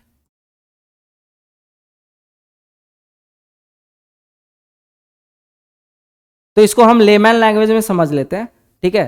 तो किसी भी बॉडी, कोई भी बॉडी कितना एनर्जी एमिट करेगी इन the form of radiation, in the form of wave, वो होगा आपका जो भी बॉडी का टेम्परेचर होगा उसका फोर्थ पावर, ठीक है। मतलब अगर बॉडी का टेम्परेचर 20 है तो 20⁴ उतनी एनर्जी वो बॉडी रेडिएट करेगी। इसका मतलब क्या हुआ आपका कि जो बॉडी ज्यादा हॉटर है, ज्यादा गर्म है, जिसकी टेम्परेचर ज्यादा है, ठीक है, वो आपका ज्यादा रेडिएशन एमिट करेगी। ठीक सेम चीज आपका वेन्स डिस्प्लेसमेंट लॉ भी बोलता है यही चीज, कि मतलब इसका हालांकि एक्सप्लेनेशन बस डिफरेंट है लेकिन जो उसका पीछे का कॉन्सेप्ट है वो सेम है। तो ये भी यही बोलता है, जो आपका वेवलेंथ ऑफ बॉडी है, ठीक है, वेवलेंथ ऑफ रेडिएशन है, it is inversely proportional to temperature of body. तो ये चीज वेन्स डिस्प्लेसमेंट लॉ बोलता है। मतलब जितनी ज्यादा गर्म बॉडी, ठीक है, उतना कम वेवलेंथ। इसलिए हम देखते हैं ना कि सन का टेम्परेचर बहुत ज्यादा है लेकिन वहां से जो आपका रेडिएशन निकल रहा है वो किस फॉर्म में निकल रहा है, शॉर्ट वेव रेडिएशन के, ठीक है, तो उसकी वेवलेंथ कम होती है। तो जो आपका हॉटर ऑब्जेक्ट होता है उससे जो भी आपके रेडिएशन निकलेंगे वो शॉर्टर वेवलेंथ के फॉर्म में निकलेंगे। और जो आपकी बॉडी थोड़ी ठंडी होती है कंपैरेटिवली, तो वहां से वो कौन सा रेडिएशन एमिट करेगी, लॉन्ग वेव रेडिएशन एमिट करेगी। इसका मतलब यही था। तो अब ये कॉन्सेप्ट आपने समझ लिया। तो हमने जो ब्लैक बॉडी देखा है, तो ब्लैक बॉडी क्या करता है, ज्यादा टेम्परेचर एब्जॉर्व करता है, ठीक है, तो उससे रेडिएशन भी बहुत ज्यादा निकलेगी। ये चीज आप ध्यान में रखना। अब आते हैं हम क्वेश्चंस की तरफ, ठीक है, और उस एक और चीज समझ लो इंसुलेशन का, ठीक है, क्वेश्चन देखने से पहले। तो ये कॉमन सेंस ही है, ठीक है, इसके लिए बहुत ज्यादा लॉजिक नहीं जानना कि इंसुलेशन को आपको कौन कौन से फैक्टर जो कि इंसुलेशन को इंपैक्ट करता है। तो सबसे पहला एंगल ऑफ, ये सब आपने स्टार्टिंग में पढ़ रखा होगा, ठीक है, इसलिए मैं थोड़ा ना ब्रीफली बता रहा हूँ, बहुत ज्यादा डिटेल में नहीं जाऊंगा। तो angle of incidence of solar rays, तो इसका मतलब पता ही है आपको कि जहां पे डायरेक्टली सनलाइट पड़ेगा वहां पे इंसुलेशन की इंटेंसिटी ज्यादा होगी और जहां पे कम पड़ेगा वहां पे कम होगी। ऐसा क्यों, ये कहां पे होता है बेसिकली, तो इक्वेटर देखते हो 0 डिग्री, 0 डिग्री पे आपका जो सनरेज होता है वो डायरेक्टली पड़ता है, ठीक है, तो इसलिए वहां पे इंसुलेशन ज्यादा होता है। और जो आपके पोल्स हैं उस पे ऐसे पड़ता है, उसका एंगल स्लैंटिंग होता है, तो वो ज्यादा दूर तक फैलता है, इसलिए वहां पे इंसुलेशन की जो इंटेंसिटी होती है वो कम हो जाती है टुवर्ड्स पोल। ये चीज आप ध्यान में रखो, ठीक है, वही चीज आप मेंशन है, the angle at which the sunrays strike the earth determine insolation intensity. Higher latitude मतलब जो पोल की बात कर रहा है, experience lower angles spreading energy over larger areas, तो ज्यादा उसका जो एंगल ज्यादा है, इसी की वजह से जो इंसुलेशन का है वो एनर्जी वो ज्यादा एरिया में आपका मतलब ज्यादा एरिया में फैल रहा है, दैट्स वाई उसकी इंटेंसिटी क्या होगी, कम हो जाएगी। जो भी चीज ज्यादा फैलेगी उसकी इंटेंसिटी कम हो जाएगी, जो चीज कॉम्पैक्ट रहेगी एक जगह पड़ेगी वहां पे इंटेंसिटी ज्यादा होगी। तो आप मैग्नीफाइंग ग्लास जब लेते हो, एक्सपेरिमेंट किए भी होगे बचपन में, तो सनरेज को मैग्नीफाइंग ग्लास ले लो और सनरेज को आप एक जगह इकट्ठा कर दो तो देखो पेपर भी जला देता था, राइट, तो ये होता है। फिर आपका ड्यूरेशन ऑफ डे लाइट, ठीक है, तो जहां पे ज्यादा बड़ा दिन होगा वहां पे इंसुलेशन का आपका इंटेंसिटी ज्यादा होगा। तो आप समर में देखते होगे कि आपके पोलर जो रीजन है वहां पे इंसुलेशन ज्यादा होता है। फिर आपका तीसरा distance between the earth and the sun, तो ये भी कॉमन है कि सन से जितना पास होगा अर्थ उतना ज़्यादा इंसुलेशन होगा और जितना दूर होगा उतना कम इंसुलेशन होगा। तो आपने एपिहीलियन पेरिहीलियन ये सब कॉन्सेप्ट पढ़ा होगा। पेरिहीलियन मतलब कि जब अर्थ सन के पास है, ठीक है, वो आपका 3 जनवरी में रिकॉर्ड होता है, और एपिहीलियन आपका जब अर्थ से जो सन से आपका जो अर्थ है वो दूर है, जो कि अराउंड जुलाई 4 को होता है। तो ये सब स्टैटिक पार्ट है, ठीक है, डिटेल में नहीं जा रहा।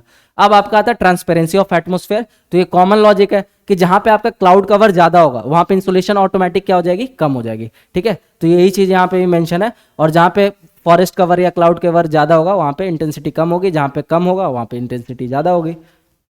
फिर आपका अल्बिडो इफेक्ट, तो अल्बिडो आपको पता है कि किसी भी सरफेस की रिफ्लेक्टिविटी क्या है, मतलब कोई अगर रे पड़ रहा है किसी सरफेस पे तो कितना अमाउंट ऑफ रे को वापस से रिफ्लेक्ट बैक कर दे रहा है। तो जो आइस वगैरह होते हैं ना उसकी एल्बिडो ज्यादा होती है, मतलब वो ज्यादा लाइट को रिफ्लेक्ट कर देते हैं, ठीक है, और जो बॉडी जिसकी लोअर एल्बिडो होती है मतलब वो ज्यादा एब्जॉर्व करेगी लाइट को। तो इसी कारण जो आज के डेट में आप इशू देखते होगे अर्बन हीट आइलैंड का, तो जो भी अर्बन सिटीज है वो क्या होती जा रही है, सीमेंटेड होती जा रही है, जिसकी वजह से क्या हो रहा है, सीमेंट जो होते हैं ना इनका जो एल्बिडो होता है वो कम होता है, मतलब वो ज्यादातर लाइट्स को एब्जॉर्व कर लेती है। उसकी वजह से जो आपका सिटी का है ना टेम्परेचर, एवरेज टेम्परेचर बढ़ रहा है, चाहे वो कोई भी सिटीज हो अक्रॉस द ग्लोब, ठीक है। तो ये देखो सब चीज़ें रिलेटेड है, ये सब आप पढ़ोगे भी जब कॉम्प्रिहेंसिव कोर्स में मैं कराऊंगा क्लाइमेटोलॉजी में, तो ये सब चीज़ें कवर कराऊंगा रिलेटेड इशू। तो ये आपने देख लिया जो भी फैक्टर्स हैं इंसुलेशन को डिटरमाइन करते हैं। अब आते हैं क्वेश्चन पे जो हमारा मेन टारगेट है।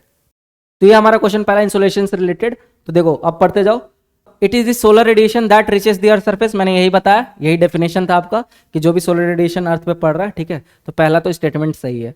दूसरा, it is measure by the amount of solar energy received पर स्क्वायर सेंटीमीटर पर मिनट, ये भी मैंने बताया कि जो इसका यूनिट है क्या है, जो भी पर स्क्वायर सेंटीमीटर पर मिनट, ठीक है, तो ये भी आपका स्टेटमेंट सही है। अब पढ़ लिया तो सही है, नहीं पढ़ा होता मतलब ये कॉन्सेप्चुअल क्वेश्चन है, ठीक है, आप नहीं पढ़े होते तो कोई चांस ही नहीं था कि आप इस क्वेश्चन को सॉल्व कर पाते। तो इस सीरीज का ही पर्पस यही है कि जो भी रिलेटेड कॉन्सेप्ट्स है, लॉजिक्स है, स्टैटिक पार्ट है, वो सब हम साथ के साथ कवर कराते जाएंगे। फिर तीसरा क्या है, it is amount of solar energy absorbed by the stratosphere. तो देखो जो एब्जॉर्ब हो जा रहा है वो थोड़ी ना इंसुलेशन है, जो पहुंच रहा है, ठीक है, the amount of solar radiation reaching reaches to the earth surface, ठीक है, उसको हम बोल रहे हैं इंसुलेशन, ना कि जो एब्जॉर्ब हो जा रहा है। तो थर्ड स्टेटमेंट क्या है, गलत है। स्टेटमेंट को ध्यान से पढ़ोगे तो आराम से क्वेश्चन सॉल्व कर लेंगे। थर्ड गलत है तो ये गलत, ये गलत, तो आपका ऑप्शन क्या हो जाएगा, 1 सही हो जाएगा, ये भी गलत। और देखो इंसुलेशन से रिलेटेड क्वेश्चन जो अलाइड एग्जामिनेशन में पूछ रखे हैं। The intensity of insolation depends on, तो मैंने बता दिया इंटेंसिटी किस पे डिपेंड कर रहा है, तो ये आपके डिपेंड कर रहा है लैटिट्यूड पे, मतलब जो इक्वेटर पे आपकी इंटेंसिटी ज्यादा होती है, टुवर्ड्स पोल्स उसकी एंगल ज्यादा हो जाती है, स्लैंटिंग हो जाती है, इसलिए वो ज्यादा एरिया में कवर होता है, मीन्स उसकी इंटेंसिटी कम हो जाती है। तो इसका जो ऑप्शन होगा वो क्या होगा, लैटिट्यूड होगा।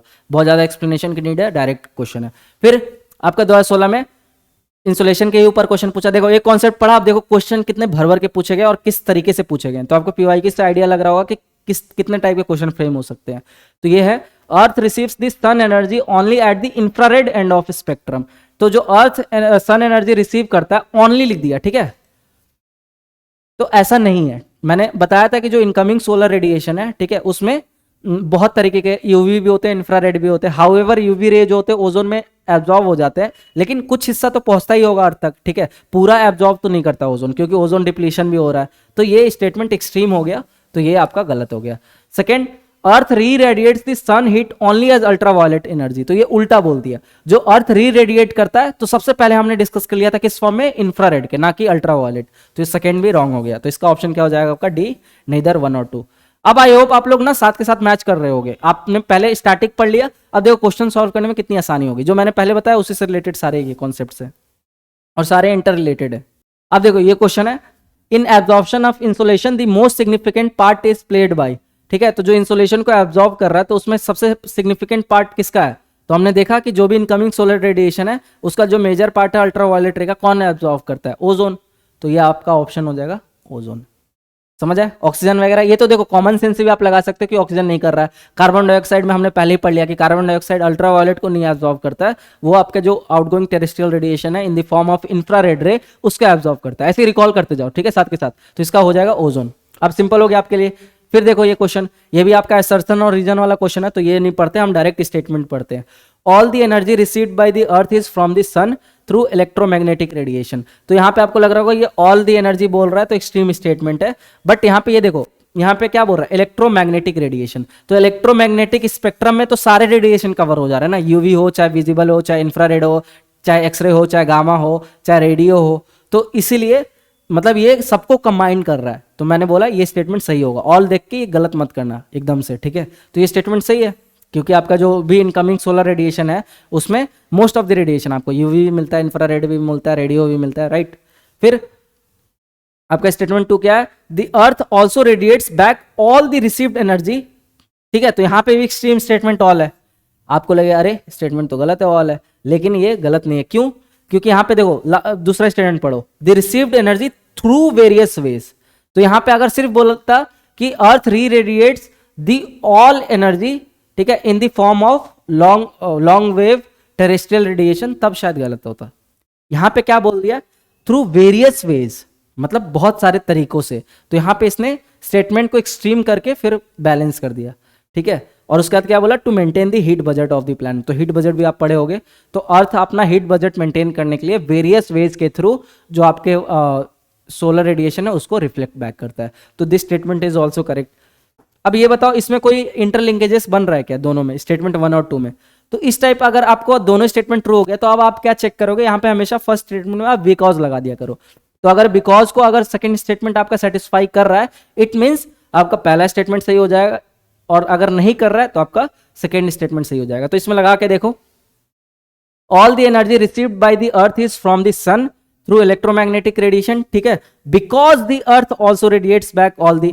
तो भाई क्योंकि सन इलेक्ट्रोमैग्नेटिक रेडिएशन के फॉर्म में करता है, ठीक है, सोलर एनर्जी आपका रेडिएट करता है, इसीलिए आपका अर्थ भी रेडिएट कर देता है सारा। कोई लॉजिक बन रहा है? नहीं ना, बिकॉज आपका सेटिस्फाई नहीं हो रहा है। दैट्स वाई आपका जो कौन सा हो जाएगा, बी स्टेटमेंट सही हो जाएगा। तो आई होप आप लोग समझ पा रहे होगे। अब थोड़ा मैं अपना स्पीड बढ़ा रहा हूं, क्योंकि अब कॉन्सेप्ट पार्ट जो है हमने देख लिया है। और देखो question, which one of the following is not a factor that causes variation in insolation. तो अब हमने देख लिया था कौन कौन से फैक्टर जो है इंसोलेशन को, और ये प्योर लॉजिकल है। इसको आप लॉजिक से भी सॉल्व कर सकते हो, नहीं भी देखा होता तो, क्योंकि हमने 5 देखा, हो सकता है और भी 6वां 7वां फैक्टर भी है जो इंपैक्ट करता हो इंसोलेशन को। तो देख लेते हैं। तो rotation of the earth on its axis, तो ये इंपैक्ट करेगा क्या आपका? देख लो कि अर्थ रोटेट कर रहा है, तो इंसुलेशन को इंपैक्ट करेगा। Let's put on a hold. फिर angle of inclination of the sun rays, तो इसमें बोल रहा है नॉट अ फैक्टर, ठीक है, नॉट, ये चीज ध्यान रखना। तो एंगल ऑफ इंक्लेशन तो हमने देखा कर रहा है, ठीक है, तो इसको सही कर दो। फिर लेंथ ऑफ द डे, ये भी हमने देखा कि लेंथ जो है आपका डे वो भी डिसाइड कर रहा है इंसुलेशन का, तो ये भी सही कर दो। फिर देखा हमने vegetation cover on the earth surface, तो ये तो है ना कि कितनी ट्रांसपेरेंसी आपकी एटमॉस्फेयर की, जितना ज़्यादा ट्रांसपेरेंट रहेगा उतना ज़्यादा आपकी इंसुलेशन की इंटेंसिटी ज़्यादा होगी। तो मतलब ये भी एक फैक्टर हमने पढ़ लिया। तो मतलब यही एक बचता है ए ऑप्शन, तो ये आपका नॉट करेक्ट कौन जाएगा, ए। तो इसका राइट आंसर क्या है, ए। ऐसी लॉजिक लगाना, पढ़ तो लिया ये स्टैटिक पार्ट, जहां पे समझाना होगा वहां पे मैं आपको एक्सप्लेन कर दूंगा। फिर देखो, the greatest seasonal contrast of insulation और the earth is in which of the following latitudinal zone. तो ज्यादा आपको ग्रेटेस्ट कॉन्ट्रास्ट कहाँ दिखेगा, तो मैंने क्या बताया था, टेम्परेचर कॉन्ट्रास्ट ज्यादा कहाँ दिखता है, विंटर में, मतलब जो जहाँ जब ठंडी होगी, तो यहाँ पे ठंडा कहाँ पे है सबसे ज्यादा, तो पोलर में सबसे ज्यादा ठंडा है, इसलिए टेम्परेचर कॉन्ट्रास्ट भी कहाँ ज्यादा देखने मिलेगा, पोलर में। ऐसे लॉजिक लगाना है आपको, ठीक है। और आगे आप देखो, ये सीडीएस लेटेस्ट क्वेश्चन है। अब देखो लेटेस्ट में ही पूछ रहा है उस टॉपिक से, which of the following statements regarding insolation is और आर करेक्ट। तो इसमें से स्टेटमेंट बताना कौन सा सही है कौन सा गलत। तो पहला, insolation is predominantly short wave radiation with wavelength in the range of 0 to 39 micrometre to 0 to 76 micrometre. तो देखो यहाँ पे एक रेंज दे दिया है, आपसे स्पेसिफिकली नहीं पूछा है, राइट। तो ये आपका क्या होगा, और आपको पता ही है जो इंसुलेशन है वो क्या है, इनकमिंग सोलर रेडिएशन है, तो वो शॉर्ट वेव के फॉर्म में होता है। तो पहला तो शॉर्ट वेव, ये स्टेटमेंट को सही बनाता है। दूसरा, ये रेंज दे रखा है, ना कि एक स्पेसिफिक दे रखा है, ठीक है। तो ये रेंज दे रखा है, that's why this statement is correct.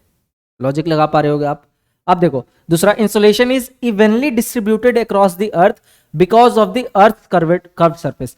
अब इसका ना आप जवाब कमेंट सेक्शन में करके बताना ये स्टेटमेंट का। तो क्वेश्चन नंबर मैं लिख देता हूं 1, ठीक है। टाइम स्टैंप लगाओ, इसका जवाब आप कमेंट सेक्शन में देना इसका कि ये स्टेटमेंट सही है या गलत है। ये बहुत इजी क्वेश्चन है, दैट्स व्हाई मैं आप पे छोड़ रहा हूं। आप भी कुछ करो प्रैक्टिस, बाकी आप सीएससी टॉपर पे जाके वहां पे जाके प्रैक्टिस कर ही सकते हो, लेकिन इसका भी टाइम स्टैंप लगा के जरूर देना जवाब, तब मैं समझूंगा कि आपने पूरा वीडियो को अच्छे से देखा है। फिर देखो, ये भी आपका असर्शन रीजन वाला, insolation is greatest when the sun is directly overhead and the sun's rays are vertical. Simple सा है, जब इंसुलेशन आपका जो सनरेज है वर्टिकल होगा, ठीक है, डायरेक्टली ओवरहेड होगा तो ज्यादा होगा। तो दिस स्टेटमेंट इज करेक्ट, बहुत सिंपल है। दूसरा, when the sun is lower in the sky the same amount of solar energy spreads over a greater area of ground surface, so insolation is lower. तो मैंने बताया कि जब आपका insulation अगर ग्रेटर सरफेस एरिया पे फैल जाएगा तो उसकी इंटेंसिटी क्या हो जाएगी, लोअर हो जाएगी। तो यहाँ पे वही लिखा है ना कि spreads over a greater area of ground surface, so insolation is lower. तो ये भी स्टेटमेंट करेक्ट है। तो दो स्टेटमेंट जब आपके करेक्ट हैं, जनरलाइज स्टेटमेंट थे, तो आपको लिंकेजेस अब बनाने हैं कि दोनों आपस में सेटिस्फाई कर रहे हैं कि नहीं। तो बिकॉज लगा दो।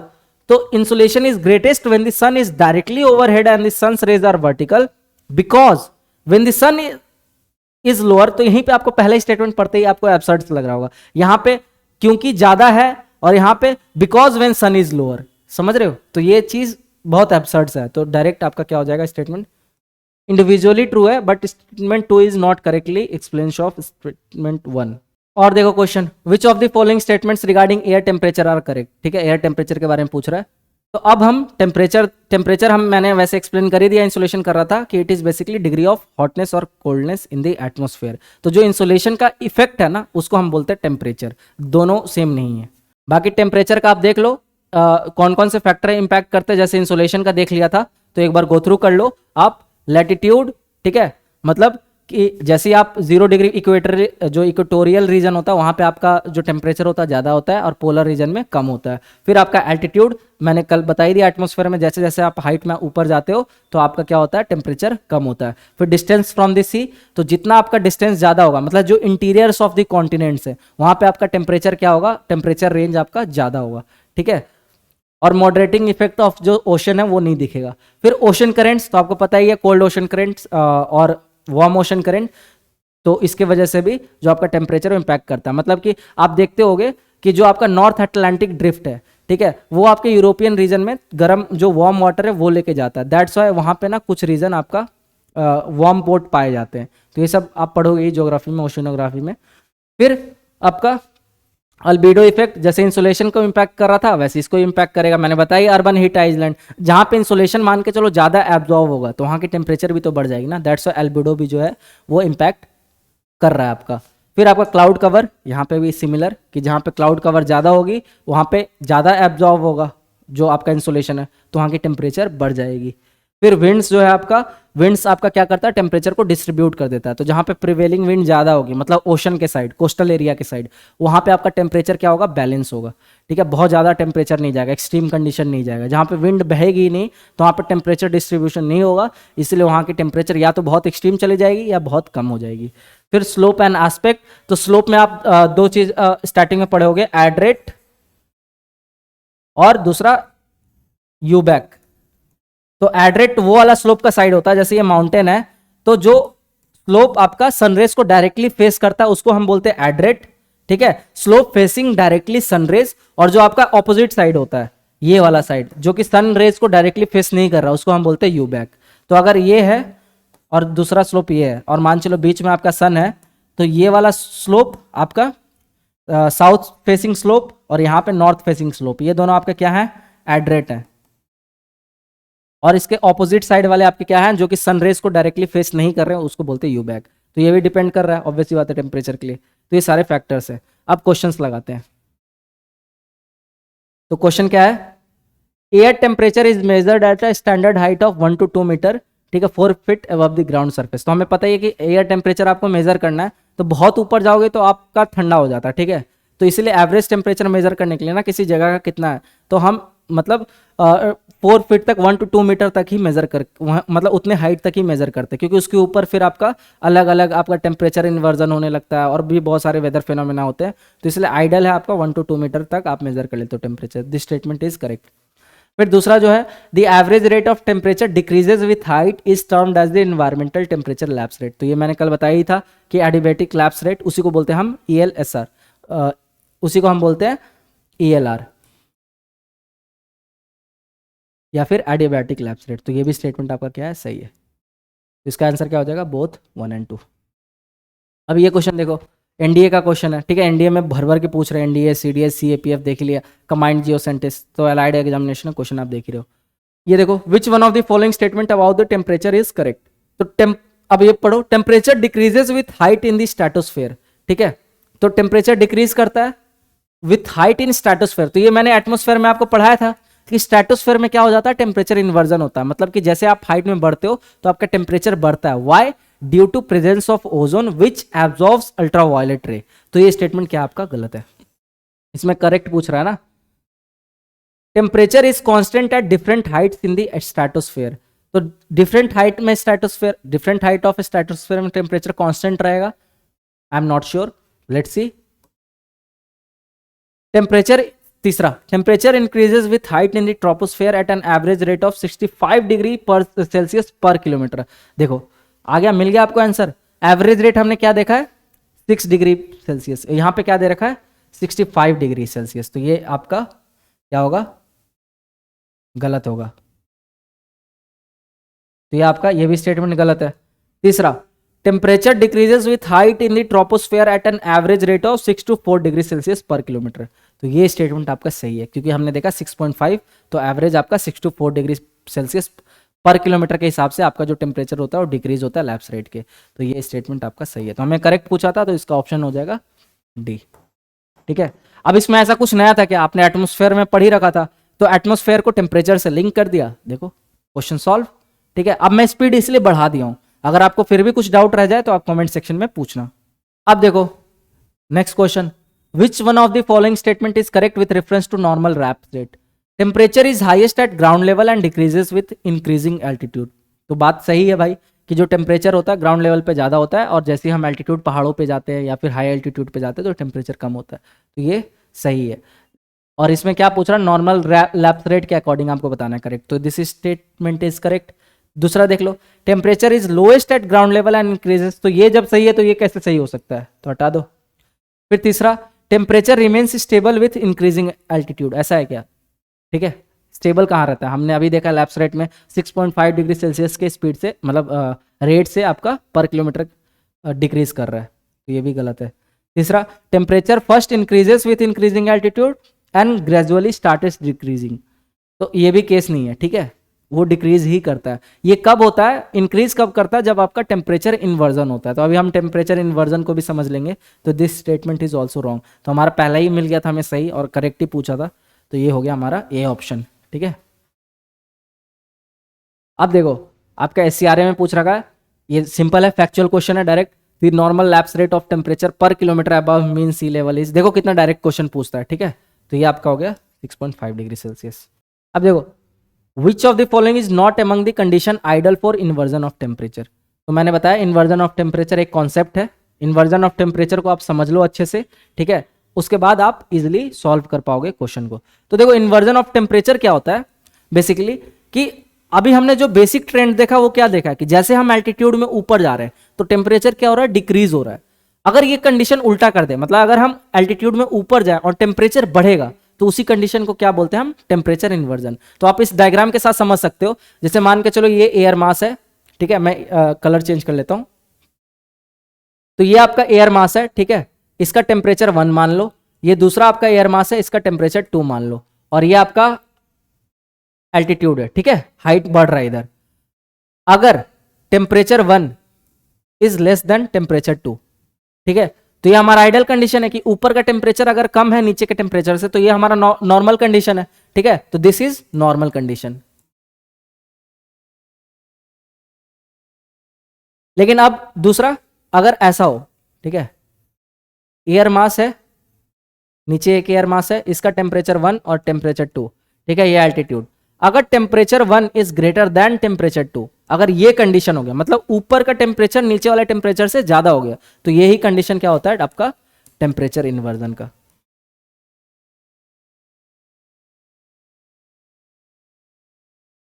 ठीक है, तो टेम्परेचर इन्वर्जन समझ आ गया, जो नॉर्मल कंडीशन का उल्टा हो जाता है, मतलब आप हाइट के साथ आपका टेम्परेचर बढ़ने लगता है, तो that is the condition of temperature inversion.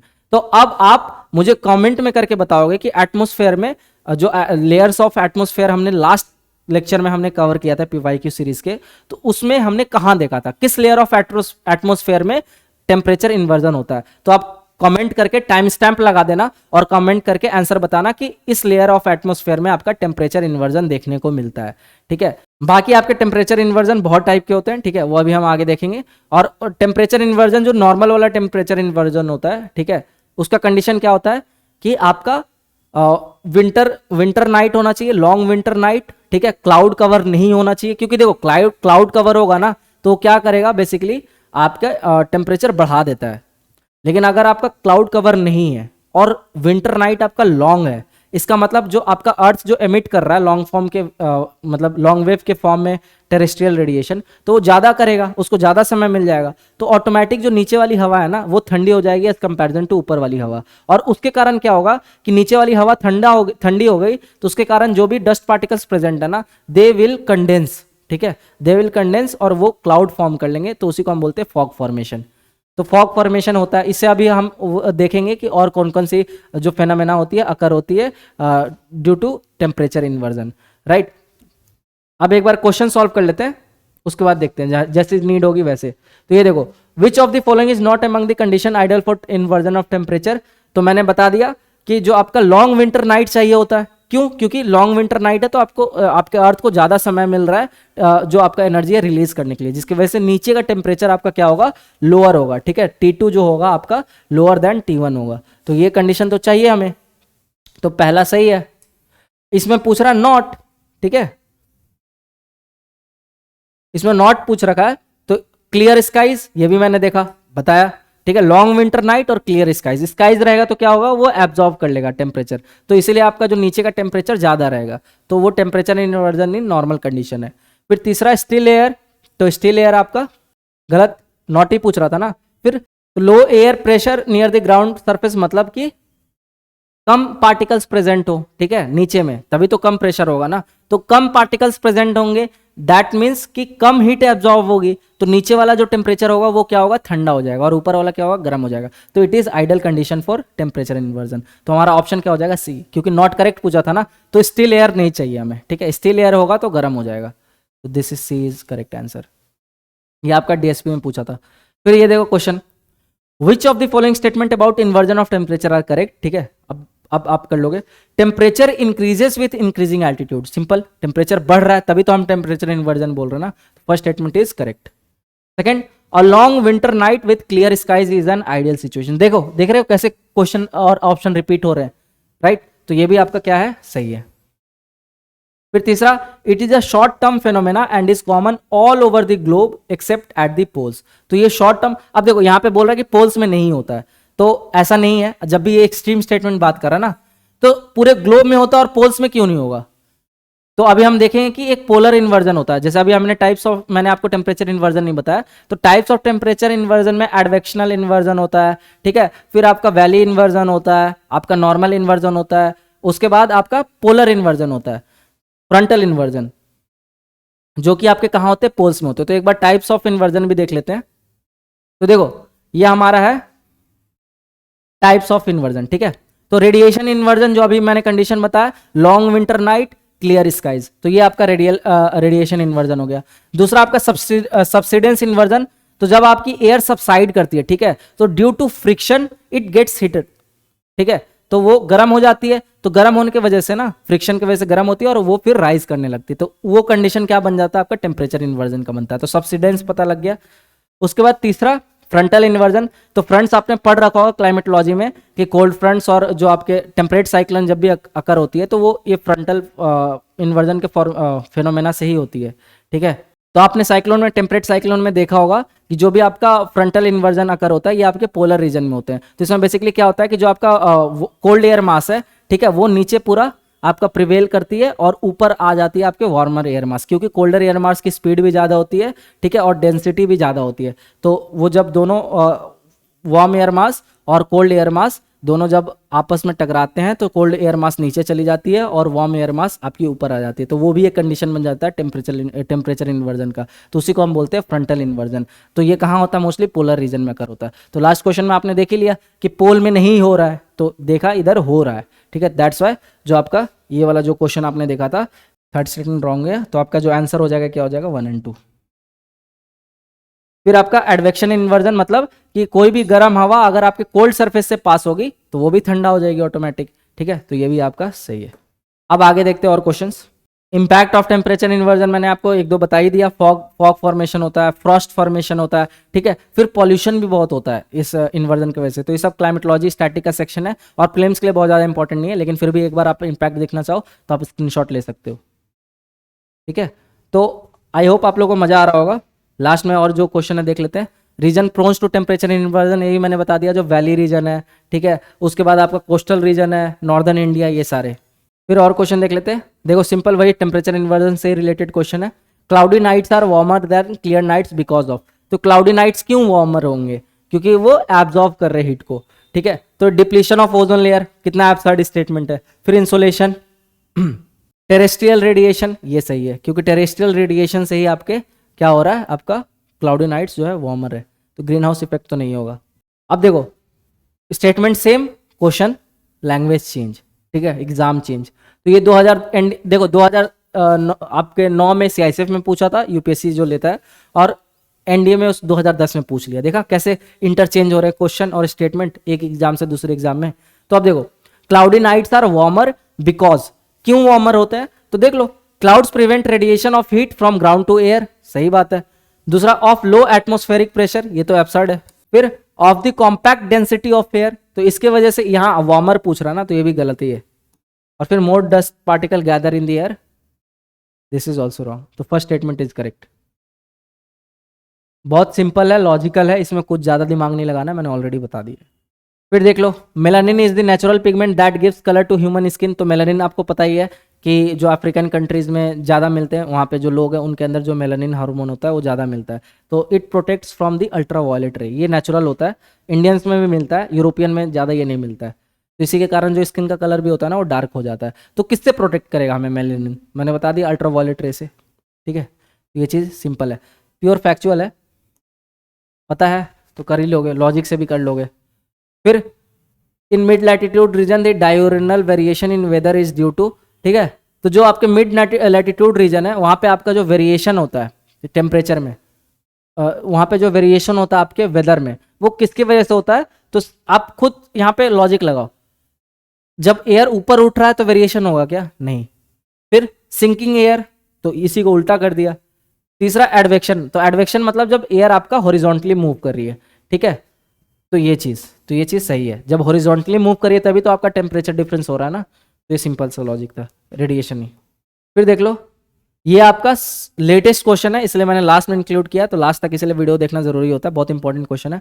अब देखो बहुत कॉन्सेप्चुअल क्वेश्चन है और आप डायरेक्टली तो सॉल्व नहीं कर पाओगे अगर लॉजिक यहाँ पे नहीं लगाओगे, तो सिर्फ कॉन्सेप्ट बेस पे तो ये क्वेश्चन नहीं सॉल्व कर पाते। हालांकि एनसीईआरटी से पूरा लिया हुआ है क्वेश्चन, तो अगर एनसीईआरटी जिसने अच्छे से पढ़ रखा है वो तो कर ही लेता सॉल्व। तो आप देखो question, the temperature of a surface is determined by the net radiation. तो अब देखो नेट रेडिएशन क्या होता है, जो भी आपका इनकमिंग सोलर रेडिएशन है उसमें से आप आउटगोइंग टेरेस्ट्रियल रेडिएशन को माइनस कर दोगे तो आपका हो जाएगा नेट रेडिएशन। अब बोल रहा है जो टेम्परेचर है सरफेस का वो डिटरमाइन बाय नेट सरफेस, बहुत कॉमन है, ठीक है, कि जो नेट आपका रेडिएशन होगा उसी से तो टेम्परेचर डिटरमाइन होगा ना। अगर मान के चलो आपका टेरेस्ट्रियल रेडिएशन ज्यादा है, मतलब आपकी हीट ज्यादा निकल रही है बाहर, तो आपका टेम्परेचर क्या हो जाएगा, कम हो जाएगा। और अगर आपका नेट रेडिएशन, अगर मान के चलो इनकमिंग सोलर रेडिएशन ज्यादा है as comparison to outgoing terrestrial radiation, तो आपकी टेम्परेचर क्या होगी, बढ़ जाएगी। ये लॉजिक याद रखना, सिंपल है। तो पहला स्टेटमेंट तो बहुत सही है, मतलब बहुत सिंपल है, जनरल स्टेटमेंट तो सही हो गया। दूसरा, net radiation produces a radiant energy flow that can heat और कूल अ सरफेस, अभी मैंने बताया, तो ये सेकंड स्टेटमेंट भी आपका क्या हो गया, करेक्ट हो गया। तीसरा, net radiation balance is usually positive during the day time and negative during the night time. तो ये भी सिंपल लॉजिक है ना, कि जो आपका नेट रेडिएशन होगा ये पॉजिटिव होता है डे टाइम में, क्यों, क्योंकि आपकी इनकमिंग सोलर रेडिएशन ज्यादा होती है, ठीक है, तो इसलिए टेम्परेचर ज्यादा होता है, तो जो आपकी नेट रेडिएशन होगी वो पॉजिटिव होगी। और आपका नाइट में आपका नेगेटिव होता है, क्योंकि नाइट में आपकी टेम्परेचर कम हो जाती है। तो this statement is also very general, correct. फिर soil surface loses energy as the temperature increases during the day time. तो याद करो, मैंने आपको इंसोलेशन में बताया था स्टीफन बोल्ट्जमैन लॉ और वेन्स डिस्प्लेसमेंट लॉ, तो उसमें मैंने क्या बताया था कि कोई बॉडी जितनी ज्यादा गर्म होगी उतनी ज्यादा वो रेडिएट करेगी, उतनी ज्यादा वेवलेंथ की रेडिएशन। तो यहाँ क्या बोल रहा है, soil surface loses energy as temperature increases, तो जिसका टेम्परेचर ज्यादा होगा उसकी रेडिएशन क्या होगी, ज्यादा होगी, ठीक है। रेडिएशन ज्यादा होगी तो मतलब सॉइल सरफेस लूज कर रहा है एनर्जी, ठीक है। तो कंफ्यूज मत करना, स्टेटमेंट में लिखा है सॉइल सरफेस लूजेस एनर्जी, इसका मतलब क्या है कि वो रेडिएट कर रहा है ज्यादा एनर्जी, तभी तो लूज कर रहा है ना, तो स्टेटमेंट इज करेक्ट। तो आपका जो ऑप्शन होगा वो क्या हो जाएगा, डी हो जाएगा। देखो कैसे वो लॉ का, अगर आप वो लॉ ध्यान में रहता तो आप ये आराम से क्वेश्चन सॉल्व कर लेते। हालांकि मैं इसको इजी कैटेगरी में नहीं रखूंगा, ठीक है, मॉडरेट टू टफ कैटेगरी था। फिर the process by which heat is transmitted from the sun to the earth is called, तो अब आपको पता ही है कि शॉर्ट वेव के फॉर्म में आ रहा है, ठीक है, रेडिएशन के फॉर्म में, ये चीज ध्यान रखना। अब इसमें एक चीज और आप ध्यान रखना कि जो हमारा इनकमिंग सोलर रे है वो तो रेडिएशन के फॉर्म में आ रही है, ठीक है, लेकिन जो आपका जो लोअर आपका एटमोस्फेयर है ना, या लोअर ग्राउंड सरफेस है, वो जो हीट अप हो रहा है वो ड्यू टू कंडक्शन होता है। तो ये चीज ध्यान रखना कि जो लोअर ग्राउंड सरफेस है इट गेट्स हीटेड अप, ठीक है, by the conduction not radiation. फिर देखो, the normal lapse rate of temperature of earth atmosphere drops to 0 degree Celsius at the, तो ये आपको पता ही है कि अब ये लॉजिक भी लगा सकते हो कि 6.5 degree Celsius 4 to 6.5 degree Celsius के रेट से अगर कोई टेम्परेचर ड्रॉप कर रही है तो कहाँ तक जीरो हो जाएगी। तो आपको पता ही है कि जो हमारा अर्थ का टेम्परेचर है वो 30 to 40 डिग्री के बीच में एवरेज रहता है, तो वो जीरो होने में कितना किलोमीटर लगेगा, अराउंड 10 किलोमीटर के चला जाएगा, ठीक है। तो आपका जो मेजरली है ये प्रॉपर पॉज तक आपका जीरो हो जाएगा, तो आप कैलकुलेट कर लेना, ठीक है, ये लॉजिकल क्वेश्चन है, आप कर सकते थे। बाकी टेम्परेचर इनवर्सली मोस्ट फ्रिक्वेंटली अगर सिन, तो मैंने लास्ट एटमोस्फेयर में आपको ये चीज बताया भी था कि सारे मोस्ट ऑफ दी जो वेदर फेनोमेना होती है वो कहाँ कर होती है, आपकी ट्रोपोस्फेयर में, ठीक है। तो जो भी टेम्परेचर इन्वर्जन हो गया, या आपका क्लाउड फॉर्मेशन हो गया, या कंडेंसेशन हो गया, या इवेपोरेशन हो गया, वो सारे कहाँ होंगे, आपके लोअर एटमोस्फेयर में होंगे। तो यहाँ पे क्या हो गया, सॉरी लोअर ट्रोपोस्फेयर में, तो ये हो गया आपका ए, ठीक है। इसमें कुछ लॉजिक नहीं है, लास्ट लेक्चर जिसने अटेंड किया होगा आराम से एक क्वेश्चन कर ले जाएगा। फिर आज के क्लास का last but not the least question हम देख लेते हैं एनडीए 2012 का, ठीक है। ये क्वेश्चन मुझे बहुत अच्छा लगा तो इसलिए मैंने इसको पिक कर लिया। The earth surface receives maximum energy at 12 नून, ठीक है, मैक्सिमम एनर्जी 12 बजे मिलती है, but the maximum temperature never occurs at 12 नून। तो बहुत कॉमन सेंस है कि जब एनर्जी दे रहे हैं हम तभी टेम्परेचर थोड़ी ना बढ़ेगा, उसके थोड़े 1-2 घंटे बाद टेम्परेचर ज्यादा होता है, मतलब एकदम से इंसोलेशन पड़ रही है तो टेम्परेचर क्या है, इफेक्ट है, तो इफेक्ट होने में थोड़ा टाइम लगता है। State which of the following reasons are correct, तो इसमें पहला transformation of solar energy into heat require some time, वही मैंने अभी बताया कि सोलर एनर्जी को हीट के फॉर्म में ट्रांसफॉर्म होने में कुछ टाइम लगेगा, दिस स्टेटमेंट इज करेक्ट। दूसरा, the loss of energy through long wave radiation from the earth surface exceeds the energy received from the sun at 4 PM। तो ये देखो बोल रहा है 4 बजे ठीक है, जो आपका आउटगोइंग टेरेस्ट्रियल रेडिएशन है, it exceeds the incoming solar radiation. तो ये सही है क्या? तो लेट्स वेट, ठीक है। और यहाँ पे एक तो स्पेसिफिक पूछा है, तो स्पेसिफिक डिटेल है ना, तो आपके कान खड़े हो जाने चाहिए। फिर दूसरा, energy received by the earth from the solar radiation continues to exceed the energy lost by outgoing terrestrial radiation from the earth surface up to 4 PM। तो यहाँ पे देखो एक रेंज बोला है, ना कि बोला 4 PM पे या 2 PM पे, ये बोला अप टू 4 PM जो आपका इनकमिंग सोलर रेडिएशन है, it exceeds the outgoing terrestrial radiation. मतलब ये स्टेटमेंट करेक्ट है। आप देखते ही हो भाई, सुबह से जब इंसोलेशन ज्यादा पड़ता है तो उस टाइम इनकमिंग सोलर रेडिएशन ज्यादा होती है as comparison to outgoing terrestrial radiation. फिर धीरे धीरे जब शाम होने लगता है तब आपका वो एक्सीड करने लगता है। तो यहाँ पे स्पेसिफिक बोला था 4 बजे, तो 4 बजे ही थोड़ी ना एकदम से एक्सीड कर जाएगा टेरेस्ट्रियल रेडिएशन, धीरे धीरे करेगा, अराउंड 6 बजे के 7 बजे के, तो वो भी बीच में, स्पेसिफिक नहीं कि 6 बजे ही करेगा 7 बजे ही करेगा। कभी समर के टाइम में भाई थोड़ा लेट में शाम होता है तो उस टाइम पे लेट में होगा। तो ये स्पेसिफिक डिटेल था, इसलिए सेकंड इज रॉन्ग। और थर्ड आपका अप टू 4 PM बोला था, तो इसीलिए ये रेंज दे रखा है, that's why it is correct. समझ रहे हो कैसे आपको लॉजिक लगाना, कैसे गेस करना है? तो ये आपका 1 और 3 ऑप्शन सही हो जाएगा। तो इसी के साथ आज का हमारा क्लास एंड होता होगा। आई होप आप लोगों को बहुत मजा आया होगा। हमने बहुत सारे क्वेश्चंस देख लिए इंसुलेशन के, ठीक है। और जो भी क्वेश्चन मैंने बोला है आपको कमेंट में आंसर करके बताने, आप जरूर बताइएगा। जो भी डाउट होगा वो भी आप कमेंट में जरूर बताइएगा, ठीक है। तो इसी के साथ फिर से एक बार आज के पावन अवसर पे, महाशिवरात्रि के पावन अवसर पे, हर हर महादेव सबको, ठीक है। अच्छा करें। Thank you from my and best of luck.